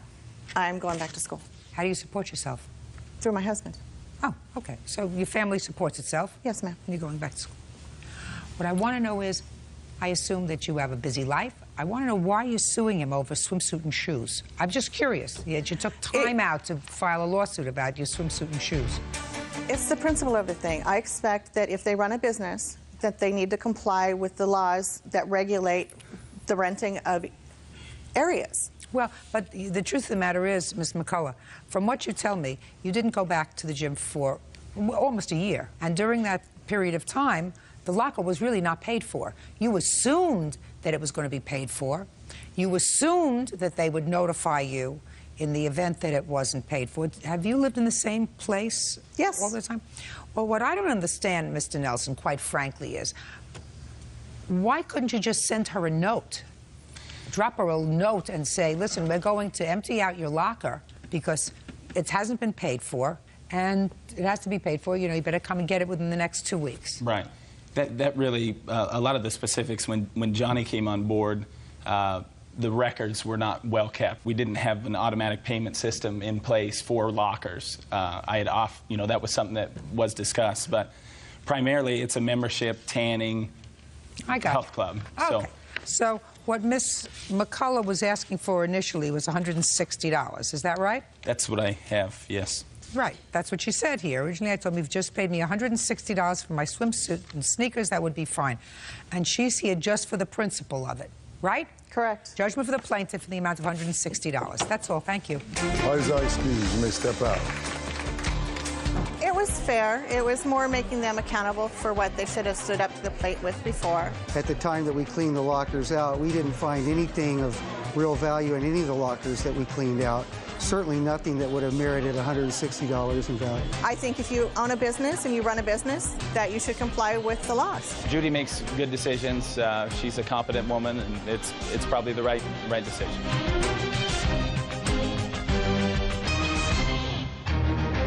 Did she try to run him down? I was in the car. She backed up like this, like she was gonna hit me. Or was she trying to end the abuse? He assaulted me, pushed me to the ground, and kicked me. In another fit of rage, he body slammed you on your car. Yeah. What are you, nuts? No, ma'am. Well, why are you so stupid? I don't know. Judge Judy. You don't have any children or anything, do you? Well, I do have a daughter. His boyfriend, Ronnie Brooks, owes for kicking a dent into her car and for breaking her cell phone. Ronnie says Amy was drunk on the night in question. Go ahead. Well, first I heard a noise to the left, and it was a foot coming through the door. That would be her foot. So Ronnie took her to the car. Well, like he said, she tried to run over him whenever she backed up and then came forward, and that's what I had seen. I also saw them yelling at each other, but I didn't see him hit her. He didn't hit her. No, ma'am. Because I read her complaint, and her complaint doesn't say he hit her. That was because his friends were around that time. Well, I mean, His friends weren't around him when you filled out this complaint, madam. Ma'am, she was also drunk, so, I mean, she doesn't even remember me. Oh, you kicked her car. I kicked it, yeah, but she tried to run me over. Yeah, but you kicked it on the side. He also slammed me on the hood several times. I made one dent on that car. He did only kick it once. I only kicked it one time. You kicked it once? One time. Very good, because these pictures were taken 2.5 months later, right? They were. My father took those pictures because I did not have a camera at the time. Well, that's too bad. 2.5, almost 3 months later, you don't bring pictures in of a car. Your Honor, I filed the police report later on, like a month later. I was terrified of A month later? He promised me he was going to fix my car, and I was waiting for him to fix it. I went over to his house several times. Just a second, Mr. Brooks. Yes, ma'am. I tend to believe the fact that you kicked her car, and I tend to believe the fact that she was drunk. Yes, ma'am. I believe you, because otherwise she would have filed this police report the next day if it happened the way she said it happened. She waited a month, something happened, and I don't know, we even know whether you saw each other socially during that month. Did you or did you not? Yes, ma'am. About 2 or 3 weeks afterwards, we did. Where did you go 2 or 3 weeks afterwards? She always went to my house after that happened. I have to go to his house because he doesn't have a car. You mean after this happened, you went to his house? His roommate lived with him, and I knew if there was other people around, he wouldn't. Just a second. I don't care whether his roommate was there or not. You're making this up as you're going along, Miss Jimenez. No, I'm not. Yes, you are, because if you're terrified of somebody, you don't go to their house. That's not what happens. You stay away from them, whether their roommate is there or not. I was trying to get my car fixed, Your Honor. Oh, please, give me a break, will you please? Tell me about how you broke her cell phone, sir. Well, that was at her house whenever I had just got through getting to that confrontation with her roommate. She didn't want to take me home at first, and my clothes were in her car, so I just told her to open her car, and I would walk home. Okay, she didn't want to, so I just grabbed her cell phone and threw it across the parking lot. And how much did you pay for your cell phone? She didn't. She got another one free. Did you get another one free? Yes. That's what you told me last week. My friend bought me another cell phone because I couldn't afford to get another cell phone. Okay. Now, how much do you think it's going to cost to pull out the dents in this car? For the particular part that I kicked, $400, because she had showed me the estimate. She went to my house and showed me, and I said I'd pay for that. Perfect. Judgment for the plaintiff in the amount of $480. $400 for the kick to the car and $80 for the cell phone. Stay away from each other. Stay away from him. Parties are excused. You may step out. And, by the way, one more thing. The entire world knows that the two of you now drive drunk. So if you get behind the wheel of a car and kill somebody, it's not an accident anymore. Do we understand each other? Yes, ma'am. Do you understand me? Perfect. Parties are excused. You may step out. My roommate told me that he thought Ronnie was using me. He didn't have a job, and she was taking him everywhere, and I told her that he was the one that was using her. Ronnie did use me. He's scum. He's very violent. No more. That's over. And now the next case. All parties in the matter of Fernandez versus Holt. Step forward. 18-year-old homemaker April Fernandez is suing her boyfriend's sister, 24-year-old nurse's assistant Sheba Holt, for the return of a security deposit. Sheba says she kept the money because April ran up a $400 phone bill. Miss Fernandez, I assume this is your boyfriend? Yes. Your brother? Yes. According to what I read, Miss Fernandez, in your complaint, you had been living with Miss Holt. Her mother. And Correct. she lived there too? Yes. With a boyfriend. And there came a time when you and Miss Holt decided to rent an apartment together. You gave her a deposit, $300. Yes. And then you changed your mind. Yes. Why did home? And so, yes, she was living with me under my roof. That's fine. She gave you $300. You don't deny she gave you $300. No, I don't deny that she gave me $300, but I also don't believe that I owe her $300. Well, that's what you have to explain to me. Well, I have a phone bill here from when she stayed at my house. I did say that she can stay rent-free until after she had her child, but I didn't say that she can run my phone bill up. Incorrect. And so when I got my phone bill and seen all these collect calls that she accepted from that young man who was in jail, I didn't feel like I needed to pay her $300 due to the fact that mortgage was due. We were all still living in that house. Okay, I got it. Step.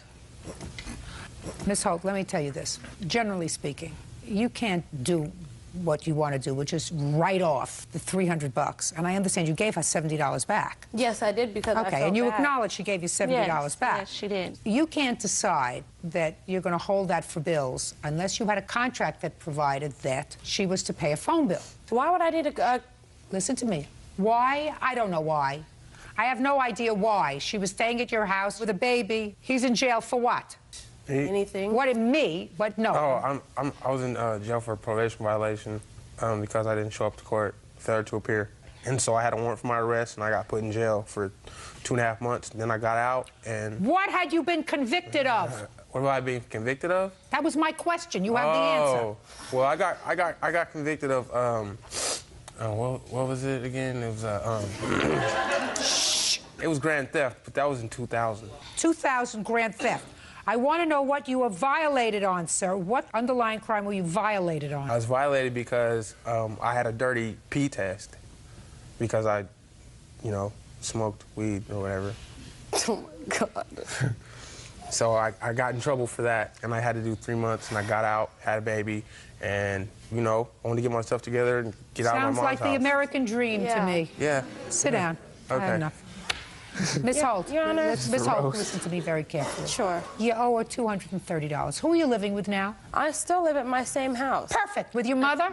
Yes. Now, what about him? And he comes in and out as he pleases, bringing his little entourage to come live on me. Do you know why that is, Miss Holt? Why? Because your mother permits it. Well, anyhow, I listen live to there, me. though, No, and I listen. pay half of the bills. Am I speaking? When I speak, you don't. Take your hand off your hip. Only attitude here is mine. That's right. Your problem is you live with your mother. This is her baby. No, No. He's her baby. You're grown up. You work, right? Yes. You help pay the bills? Yes. You have a responsible job? Yes. You've had it for how long? Forever. Forever? Yes. He will always be her baby because he's never going to grow up. He's never going to be responsible. You have to find your own place because your mother is always going to let him come back into the house. Always going to let him come back with his entourage, and it's always going to irritate you.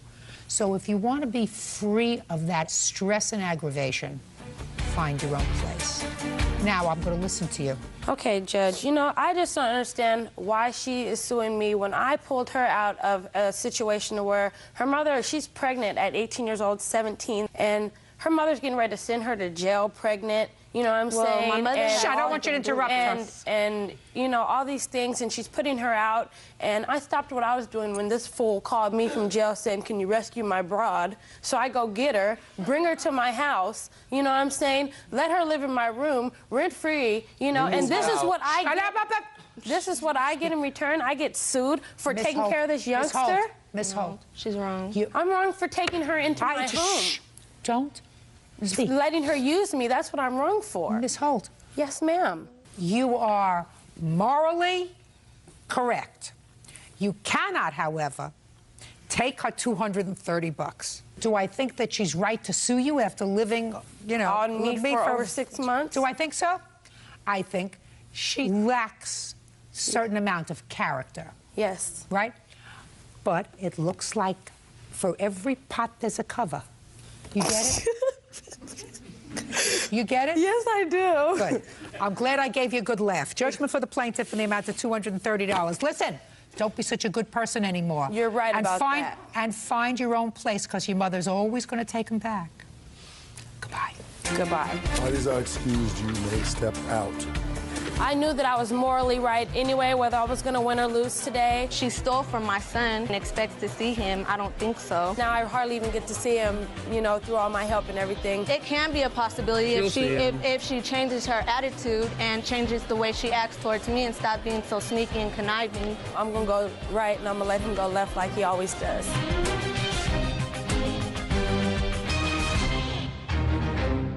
This young lady assaulted you. She just started pulling my hair. She was in my face. She hit me on my head. I defended myself by biting her. Bull. You've been suspended from school 4 times for assault. It doesn't have anything to do with her. Oh, yeah, it does. No, it doesn't. If I want to fight, I'm going to fight. And she got what she asked for, too. Judge Judy. Your daughter is a bully troublemaker. She's in a therapy already. Well, it's not working. This is Judge Judy. 19-year-old student Brittany Craig is suing custodian Lisa Jackson and her daughter, 16-year-old Tamaya Jackson, for damages due to an assault. Brittany says after a high school football game, Tamaya ripped her hair out and stole her cell phone. Order. All rise.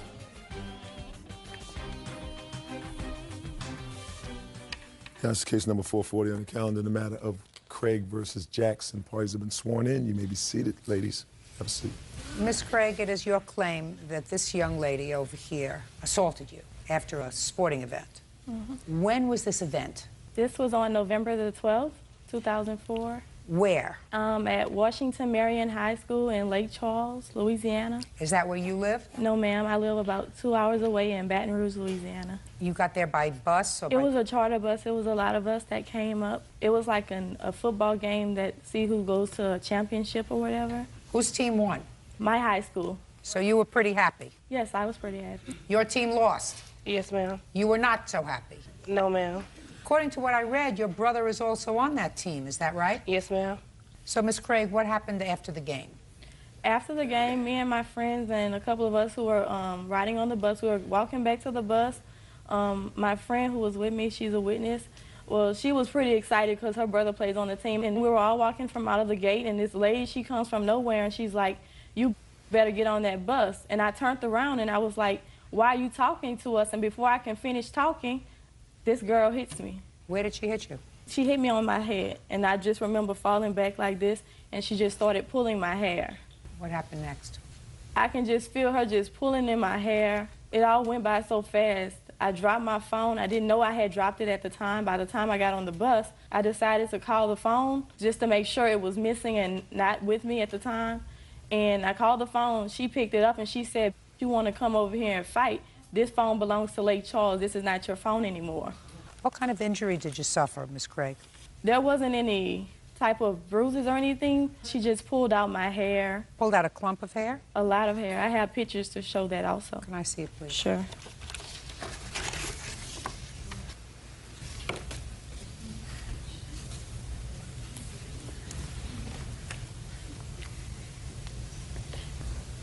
I'm listening. When this happened, I want you to listen to me. I want you to look right here when you're talking, not at the floor. All right. When this happened, we were leaving the football stadium. Who was we? Me and my mother and my sister and my brother. So I was standing there, and she said she was going to her bus, but her bus was behind her. So obviously she wasn't going to her bus. She was looking for something. She was looking for trouble or whatever, because she came confronting us talking about we won, we won. So she said to you, we won. Go ahead. And she was in my face. And I'm the type of person, if you in my face, you invade my my privacy. So when she was in my face, she was telling me we won, we won. So I told her to get out of my face. And when she rammed up against me, we started fighting. When I got on top of her, she started choking me. And to keep her from choking me, I defended myself by biting her. She's lying, Your Honor.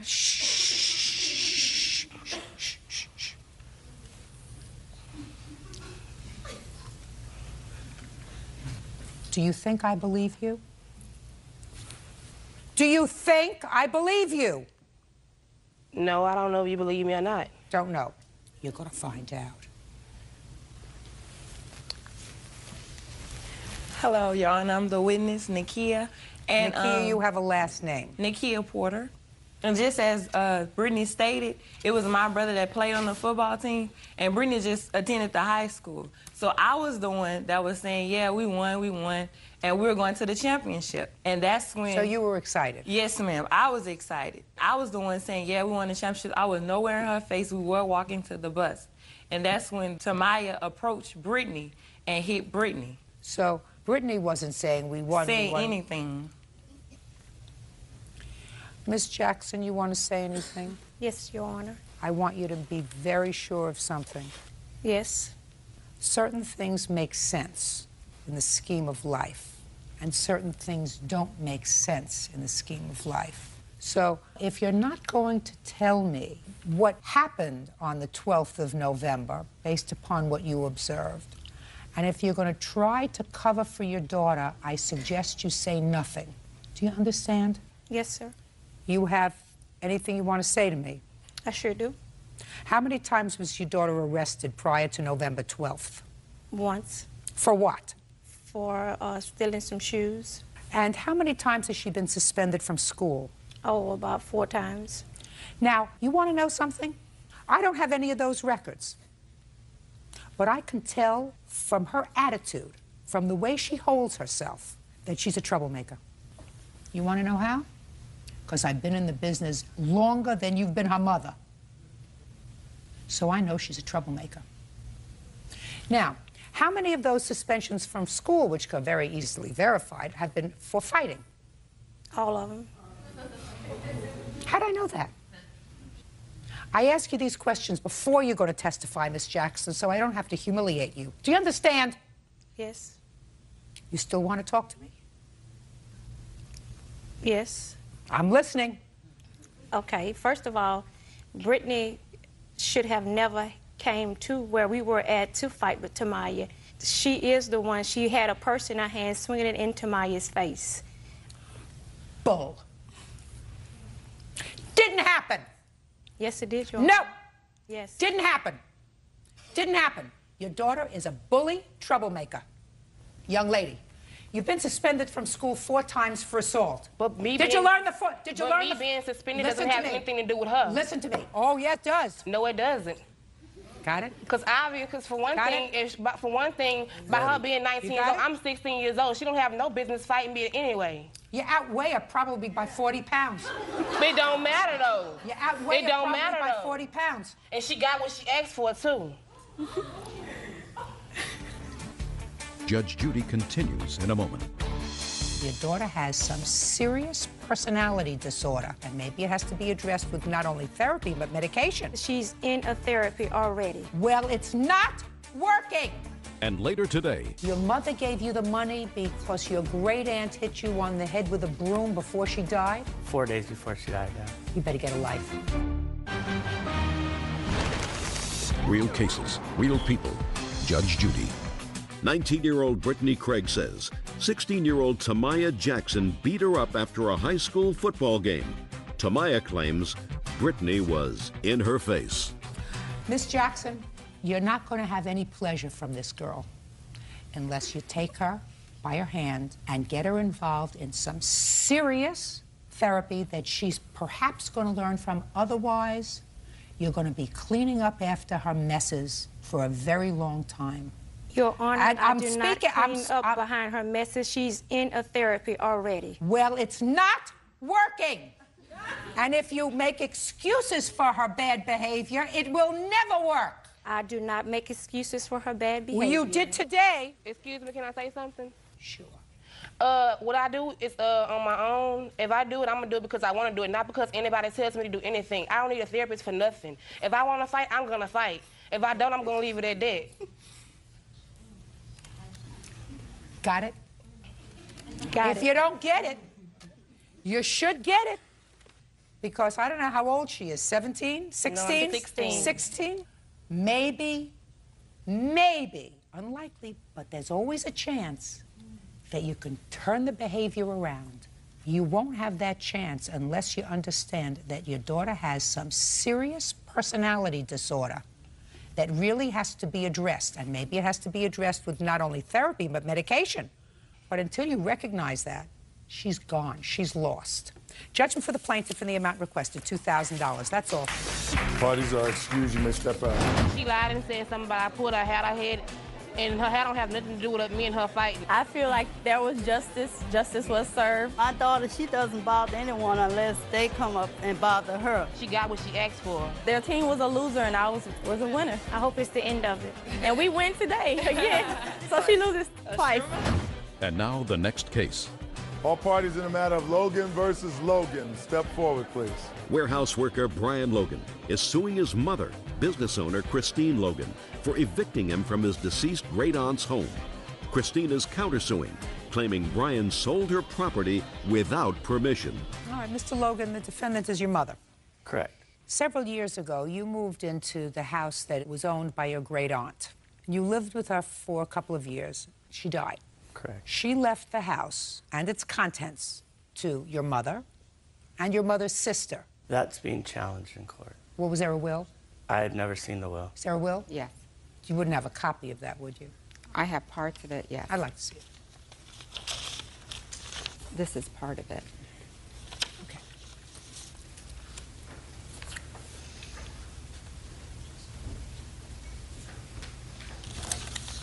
Is your son's name mentioned anywhere in this will? Nowhere. You're Christine? Yeah, I'm Christine. And your sister's name is Margot? That's correct. Well, they got everything, sir. That will was made prior to me moving in with her. So what?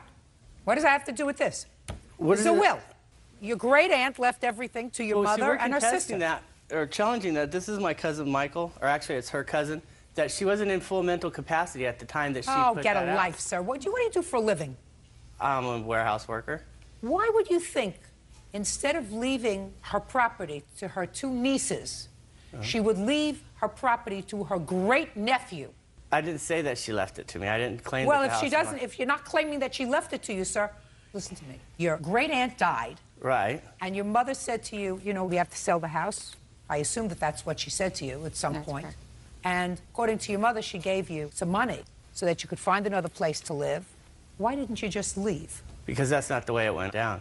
I was given money to buy a truck, was what I was told, for her hitting me in the head with the broom 4 days before she passed away. That's what I was told. Just a second. Not me, my aunt. Just a second. Your mother didn't hit you in the head with a broom. No. So who gave you the money? She gave me the money. Your mother gave you the money because your great-aunt hit you on the head with a broom before she died? 4 days before she died, yeah. You better get a life. You better get a real life. I have Anyway, a life. this is what you have no life. This is what the lawsuit is about. Put your hand down. Did you actually take care of him when he was growing up? Yes, I did. Not really. Do you sometimes... She was did he only have the flu? 16. Quiet.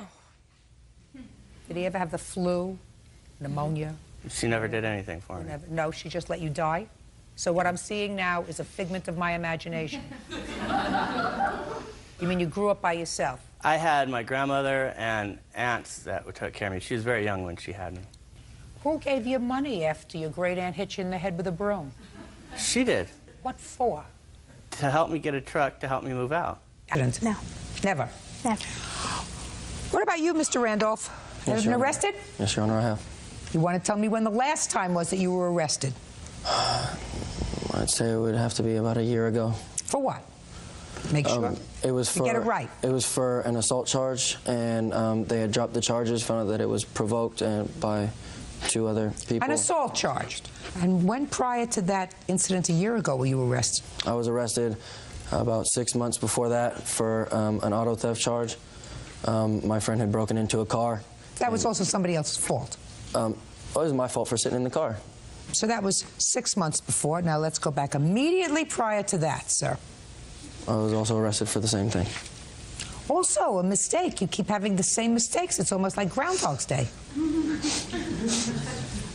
I'm just setting the stage, sir, because I've read your answer.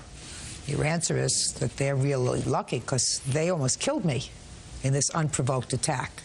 So you're standing waiting for the train. What happens, Chris? A couple of my friends came up because the train was running really late. and then Austin and Kent came up to me. Did you know him from before? No. Did you know the person that he was with? No. What happened when Mr. Randolph came up to you, Chris? Can I, like, be straight with it? Yeah. I want you to be straight with it. I mean, he said, came up to him and said, like, my friend says you're talking. And I'm just like, well, I wasn't. And he just asked the same thing again. And so I'm looking at Samantha, and my friend's just like, what's going on? And that's when he hit me, and I wasn't, like, looking at him or anything. Where did he hit you? Side of my face. And what happened when he hit you? You fell? Yes. What did you do when he fell? I screamed, and I was looking in my purse for keys or something to defend him with. Did Mr. Randolph back off after he hit him? No, he lunged forward like he was going to kick him while he was on the ground. And so you got scared? Yes, I got scared, and that's when I stabbed him. I just nicked him. Apparently, it was only a 1-inch wound. Tell me your version, sir. Your Honor, I was downtown with my friends and my friend Demetrius, who I met up with later on. He did not come down there with me, but he was down there already with one of his friends. My friend, the kid that I just met, who I know now, is not my friend because this kid obviously wasn't talking about me. Which kid wasn't talking about you? This young Chris man. Obviously wasn't talking about me. Right. That I see now. But the kid that I had just met had came up to me and told me that he was talking about me, saying, you know, he heard about I got beat up, he could beat me up, all this and this. This young man was talking about how he could beat you up. Yes, that's what I was told. That's what you were told. And I laughed. And just a second. And this bothered you. Yes. Why would that bother you? Because I was arrogant, and I felt like I had something to prove. Like I don't want to allow someone to think that they can beat me up. So just a second, I want to tell you something. Yes, ma'am. Bird could beat you up. And I want to tell you something else, Mr. Randolph. Even I could beat you up. I fight really dirty. So you went over to him and you said to him what, sir? I asked him, was he talking crap about me? And he said no, but he was more defensive about it. He was like, no, but what is it? You know, I mean, like, I don't have a problem. And he had... He said no, but I won't want to have a problem. Yeah, and then a couple of his friends started to come up and stand behind him. So my friends came over and stood behind me.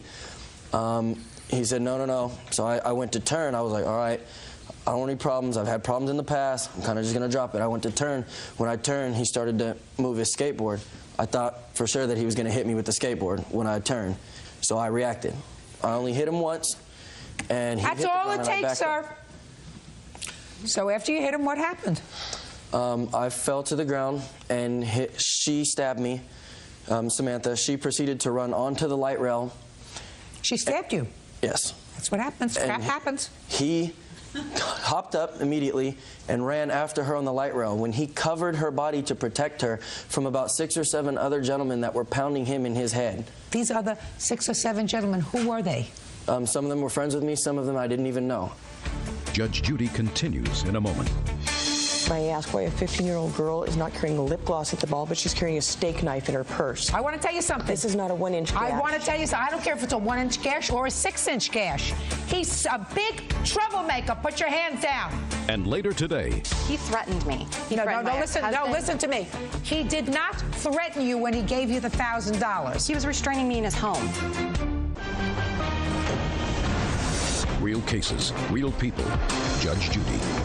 Chris Casimir says fellow student Austin Randolph assaulted him at a train station. Austin says during the fight, Chris's girlfriend stabbed him in the heart. Now, aside from the fact that at age 18 you've developed quite a criminal history, you don't appear to be an unintelligent person.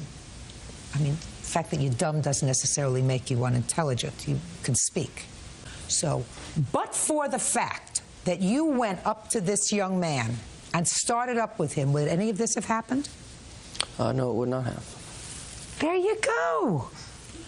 So whose fault is it that you got stabbed in the heart? It's mine. Perfect. I love it. And whose fault is it that he got pummeled to the ground? Mine. There we go. Can I see your medical bills, please? Now you got it.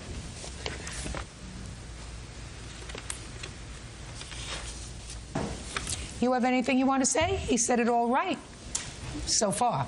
He probably wasn't going to say it all right, but he probably realized I Yes, really Your Honor, could. I would like to say something. If I could, Sure. please. May I stand? Sure. I'd like to hear you. Yeah. You know, yes, my son has had a history. We all make mistakes. He's learning from them. And, you know, this has been taken to court with Samantha as well. May I ask why a 15-year-old girl is not carrying lip gloss at the ball, but she's carrying a steak knife in her purse? I want to tell you something. This is not a 1-inch gash. I want to tell you something. I don't care if it's a 1-inch gash or a 6-inch That's gash. what you did to my son. Listen to me. I don't care if it's a 1-inch gash or a 6-inch gash. This is what he did. To start with. Now, the fact that she had a weapon in her purse to defend him, to make sure that he didn't get hurt any worse, good for her. And I'm glad she didn't have a lip gloss. Unbelievable. I'm glad she didn't have a lip gloss because I don't know what else your son and or his friends would have done to this young man and or this young woman. He's a big troublemaker. Put your hands down. He's a big troublemaker. This is what he did. For no reason, because he's a bully. And you should have gotten that word a long time ago when he was 14, when the first time he was arrested. Idiot. That's why people walk around with weapons in their pocket, because of his behavior. In any event, at least your son is intelligent enough to know not to fall into my mouth. I don't know where he was going to start with today, but at least he finished in the right place. I suggest you get there, too. Judgment for the plaintiff in the amount of $5,000. That's all. The judge hit it right on the head. Gave me nosebleeds and I had no equilibrium all summer. I was having a lot of problems then, and I don't have problems anymore. This kid definitely is a troublemaker. She stabbed him in the heart. He had open heart surgery, you know, and she had taken from him. They chipped her tooth, ripped her clothes. They were all beat up. I was the captain of the wrestling team. I ran track. That's not possible anymore. It's not the money, the principle of the thing, and I'm just glad that, you know, everybody saw him for what he is. And now the next case. All parties in the matter, Grandy versus Green. Step forward. Truck driver Scott Grandy is suing his ex-girlfriend, bank representative Jennifer Green, for a loan to move. Jennifer says Scott forced her to take the money. Mr. Grandy, you and Miss Green dated for a period of time, and you claim that while you were dating, you made a loan to her in the amount of $1,000. That is correct. And then Miss Green decided to reconcile with her husband. You want your money back. That's correct. Ms. Green says that there was no way this was a loan, this was a gift, and there was never any agreement for her to repay you. So when did you start to date Ms. Green, and was she married at the time or just separated from her husband? At the time, I thought she was divorced, but I don't know if that's a fact. Where did you meet her? Well, I met her through mutual friends at the bank that she worked at. Give me the month and year. June 2003. Tell me about this loan. She wanted to borrow some money. What did she need the money for? To pay probably rent and bills. I didn't really go into much of what she needed to pay. Did you give her a check or cash? Cash. And what agreement did you make with regard to her repaying the money? Well, we were dating at the time, so I just said, hey, Jen, you need the money, you need to pay some bills. Do what you have to do, just repay me back, you know, when you can, you know, pretty much. Because you're dating at the time, I'm not really thinking, you know, you think you're going to have a relationship that may, you know, it's probably going to go further or whatever, and I didn't really put a time limit on it. Right. Actually, Your Honor, we started dating roughly October of 2004 after I was separated and going through my divorce. During our relationship, there had been a few instances where he'd been verbally abusive. I'm not interested in his being verbally abusive. Okay. When I had gone to his house to tell him, you know what, it's over, we're done, he pushed an envelope across the table at me, and I said, I don't want what you have to give me. We had a discussion, and then he opened the envelope. He handed me, or he put on the table this note here and $1,000 in cash. Let me see the note.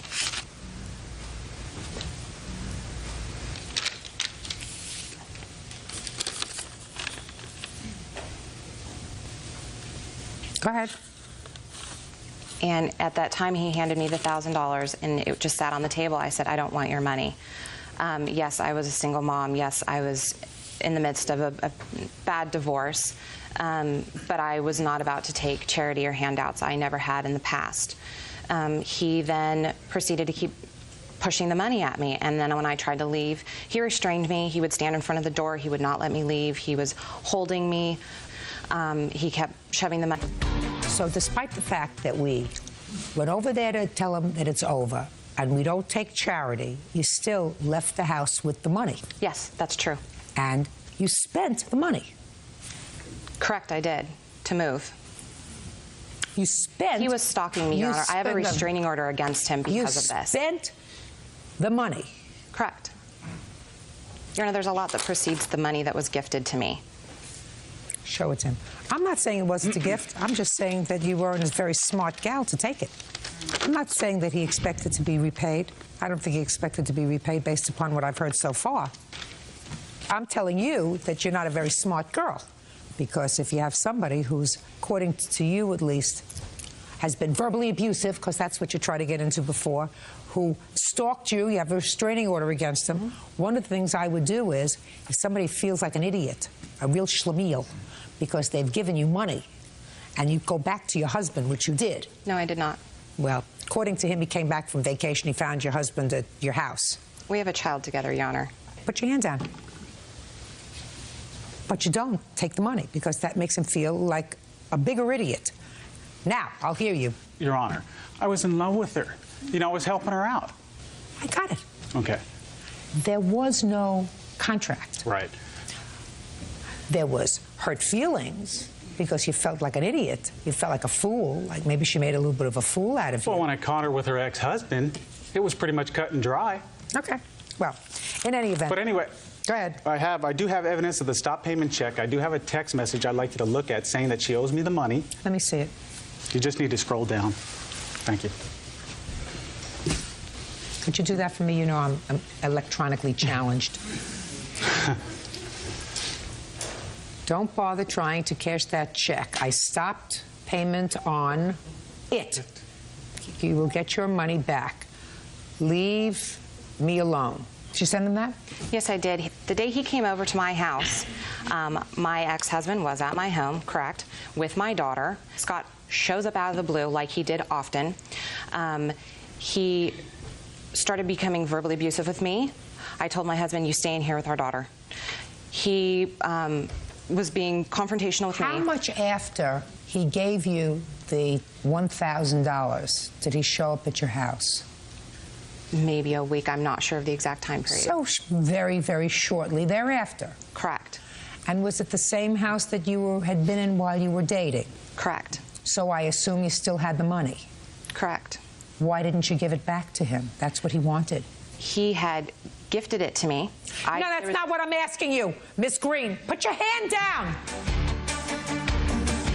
Told me a moment ago that the reason that you spent the money was to move because you got a restraining order against him, but that's a lie.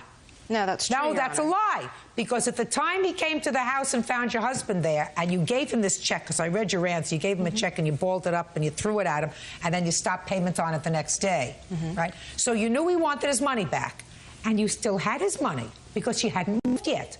I was in the process of moving, Your Honor. You had the money because you hadn't moved yet. I didn't see any moving boxes. Just a sec. Listen to me. Okay, sorry.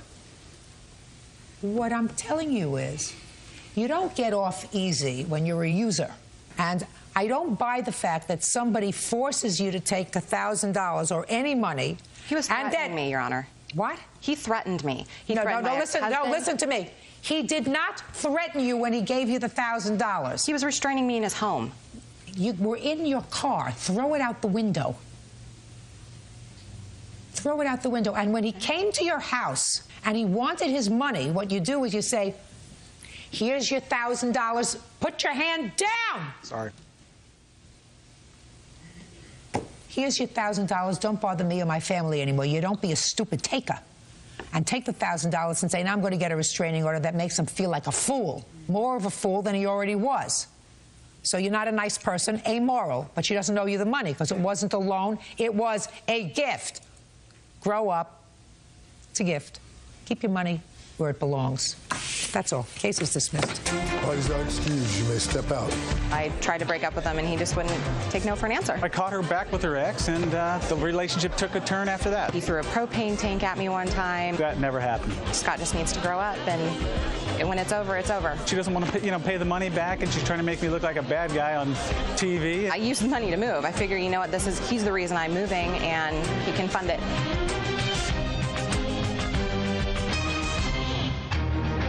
She was doing her job. You are an interior designer. I decided to hire her. But was he doing a job on her? He took you for well over $10,000.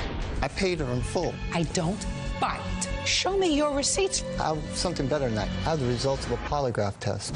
Nobody wants to see your polygraph. It doesn't hold any weight with you, Your Honor? Judge Judy. I think you're a thief and a con artist. And I don't. You are an interior designer. Yes, ma'am. According to your complaint, you met the defendant in a rather unlikely place, at a gas station or something like that. You struck up a conversation. Always a bad idea. And according to what I read, he took you for well over $10,000. He engaged you to decorate a house for him. You did. You furnished the house for him. He never paid you and took off. In addition to that, he stole some gift certificates that you had. That case is not really before me because according to what I read, Mr. Kelly, did you plead guilty to that theft? I did, Your Honor. You did. Mr. Kelly says that you actually owe him money because he paid you for the furniture and he never got it and just decided to chalk it up to a bad experience and moved on. Is that right, sir? Pretty close. But he is counterclaiming. Pretty close. Mr. Kelly, you met Miss McDougal when, sir? August 15, 2002, at a gas station at about 3 in the morning. Now, when did you engage her services to decorate your home? Shortly after that, we started a personal relationship. I learned she was an interior designer. So I decided to hire her because I had a beachfront condo that needed furnished that was going to be sold. Okay. What kind of work were you doing in August of 2002, Mr. Kelly? I was a financial consultant, Your Honor. For whom? Kelly Consulting, 6 years. For yourself? My dad opened the company. Now, you needed furniture. Did you go with Miss McDougal to pick out the furniture? No, Your Honor. She picked it out herself? Yes, Your Honor. And she showed you photographs? Yes, you she did. gave her carte blanche? Pretty much, Your Honor. Pretty much what? I gave you 2 questions. You can't have the yes, pretty much. I gave her both. carte blanche. She showed me photos of the items that she was going to custom order for my beachfront home. She came over and did a consulting of the beachfront property on September 6th. She looked over the home, charged me roughly $6,000 and change. I paid her in full. Okay, so she charges $6,000. $6,800. I have the exact amount. And what was the name of her decorating firm? Well, Your Honor, she called it. I don't care what she called it. What did she tell you? Because you made out your check. Margaret McDougal Interior Design. Fine. I personally paid her, not to a company, because she was unemployed. Just a second. So when you say you personally paid her, what does that mean? Western Union or her money. Show me. Sure.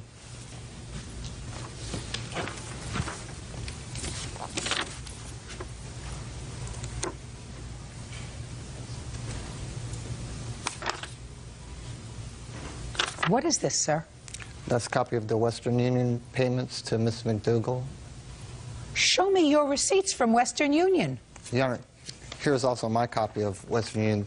These are the printouts they give you at AmSouth when you pick up a Western Union. I sent her the money, she picked it up. There's a copy of her transactions. There's a copy of my transactions over the course of time. I don't buy it. You want to know why, sir? Why, Your Honor? Because you're a financial consultant. I've been alive a very long time. When I pay a decorator, I pay a decorator by check. You get an invoice from a designer.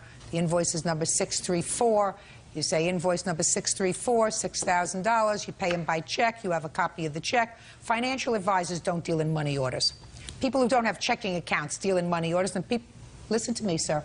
I don't buy it. Got it? Good. So, do you have a canceled check that you gave to Miss McDougal for any of this furniture? I have something better than that, Your Honor. Yes. I have the results of a polygraph test. I'm not interested in your polygraph test, or take it and throw it in the garbage. Polygraph tests are inadmissible in courts. Now, you claim that you purchased this furniture for him. You laid out the money. Yeah. You had the furniture delivered to him. No, actually, he picked it up. Where did he pick it up? At my place of business. Show me proof that you ordered furniture for him, and show me proof by way of a receipt signed by him that he picked it up. Yes, ma'am. Good. That's all I want to see. No problem. Good. And while we're at it, Mr. Kelly, while she's looking for those things, I want you to tell me about stealing over $5,000 worth of gift certificates. Gift certificates that belonged to Miss McDougal. So I'm asking you where you stole them from. My contention was I didn't steal them, Your Honor. Did you tell the judge you stole them? No, Your Honor, I pled out in the interest. Pled out, sir, means you pled guilty. Right. You weren't lying to the judge when you pled guilty, were you? It was in my best interest. That doesn't answer my question, Slick. Well, Your Honor, there's such a thing called a no contest plea. So in best interest, I pled no contest. If I took it to jury trial, I very easily could have got a lot of time. I took a polygraph, but nobody wanted to see the polygraph. You're absolutely, nobody wants to see your polygraph. Administered by a doctor, court recognized. Doesn't matter. Court doesn't recognize polygraph experts, sir. I thought they did in civil matters. I didn't know. No, they don't. Okay. It doesn't hold any weight with you, Your Honor? It doesn't hold any weight, and your story doesn't hold any weight, Mr. Kelly. Judge Judy continues in a moment. I think you're a thief and a con artist. I don't know what her story is, maybe just stupidity. But I don't believe a word that comes out of your mouth. Neither does Officer Byrd. And later today, I want you to look up and I want you to say, thank you, Lord, that this dame only cost me $750. Trouble with a capital T is this lady. real cases, real people. Judge Judy. Margot McDougall says ex-fiancé Michael Kelly owes for her services as an interior designer. Margot also says Michael stole over $5,000 in gift certificates from her purse. When was the last time you were incarcerated? 1998. For the record, you want to tell me for what? Violation of probation. What was your original crime? Grand theft. Grand theft. Grand theft of what, sir? Value over... is not an answer. What did you steal? I'm not sure, Your Honor. It was so long ago, 7 years ago, 8 years ago. It was monetary, though, money. What kind of sentence did you receive when you pled guilty to stealing her gift certificates, sir, out of her pocketbook? Your Honor, I received a 18 months probation, early termination upon a determined amount of restitution. And how much restitution did you make, Mr. Kelly? I agreed to $7,200 and change. Did you make that restitution? I have a period of time to do it, Your Honor. And if you don't make that restitution within the period of time, you go to jail. Is that correct? For 18 months. 18 months. Sounds perfect to me. And how much longer do you have, sir, before you have to make this restitution? I have about another 15 months to go, Your Honor. Good. Hope you're working. Are you telling me that he picked up a sofa? Actually, it was some modular kind of a sofa. It was in 3 pieces. Your Honor, you have the purchase orders in front of you. You might find something interesting that they're numbered 755, 756, and then they go to 758. There's not a 757. I have 757. I have the original purchase orders. Can I see it, please? Certainly. Yeah, you'll find something interesting in that. On 757, there's an item there that weighs 500 pounds. Now, you might take a good look at me, Your Honor, but I don't believe me and Miss McDougall can pick up a 500-pound entertainment center. I didn't claim that you got it, either. I signed it, Your Honor, the same day as the other purchase orders. You'll see where she thinks that recognizes me picking up the items. What I want to see from you are the days that he picked up the merchandise, where he signed for the merchandise. When you pick up merchandise, somebody signs for it. The bottom of those, they're actually on the yellow copies. That's all that I had him sign for. And just a second. Would you ask her to show me what she's talking about? He's got these signs, and some of them are signed 9/17, 2002. They're all signed same date. Right. And that's not what I'm looking for. I'm looking for the date he picked them up.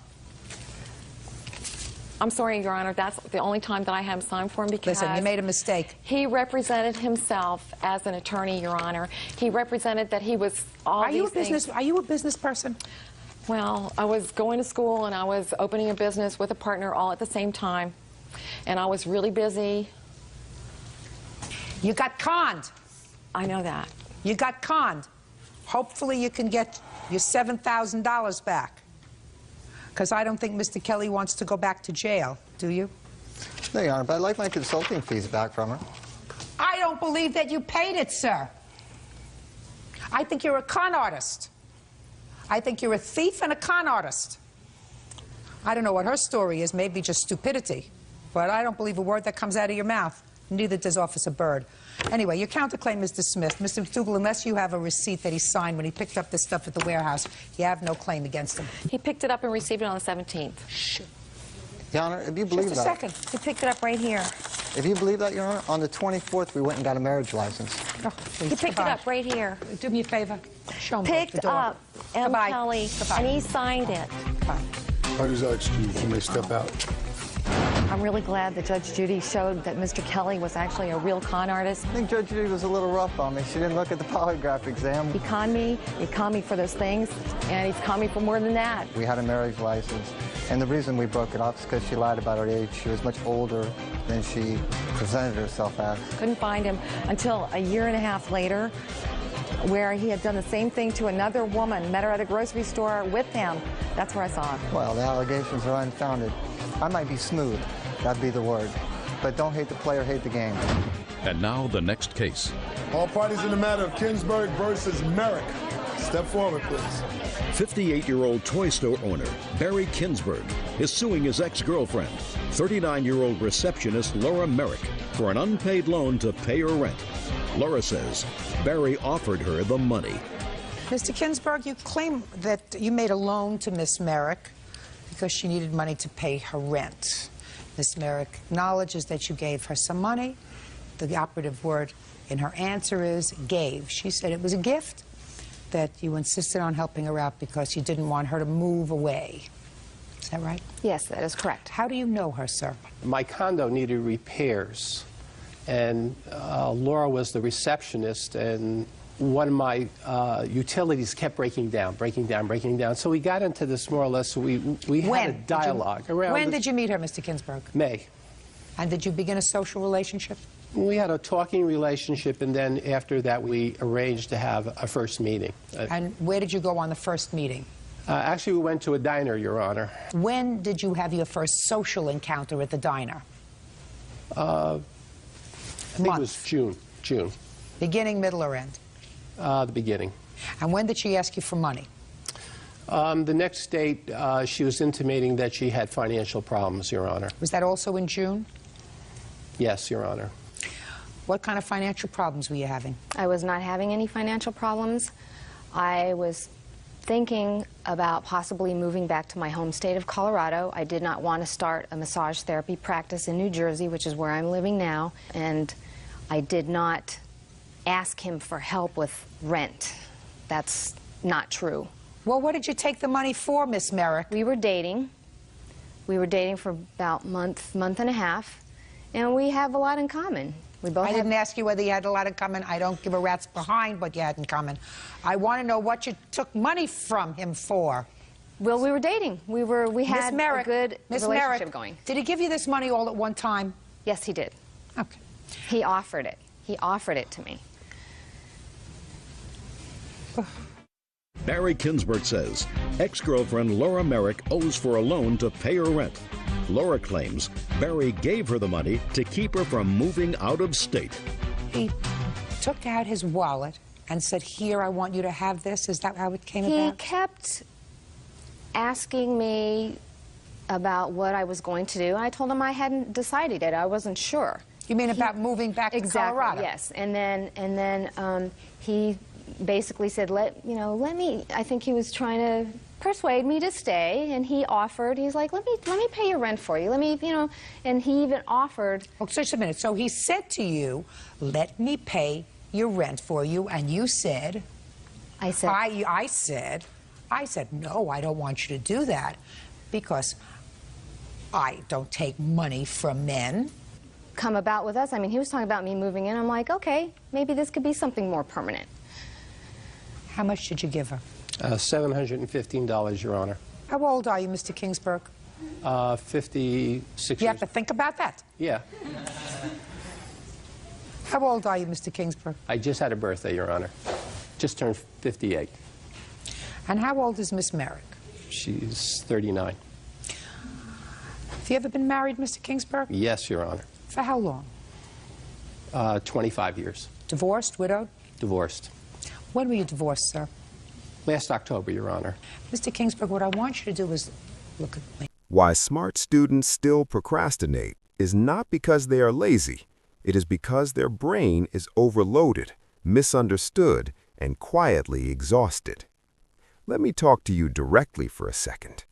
If you understand concepts fast, score well when you actually study, but still delay starting work until the last moment, this video is about you. You wake up with plans. You tell yourself, I'll start after breakfast. Then after one video, one scroll, one break, the day is gone. And at night, guilt hits harder than motivation ever did.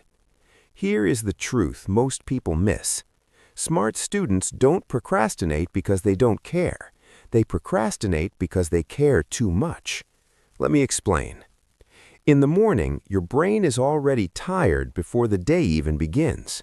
You wake up and immediately think about everything you need to do. Assignments, exams, family expectations, your future.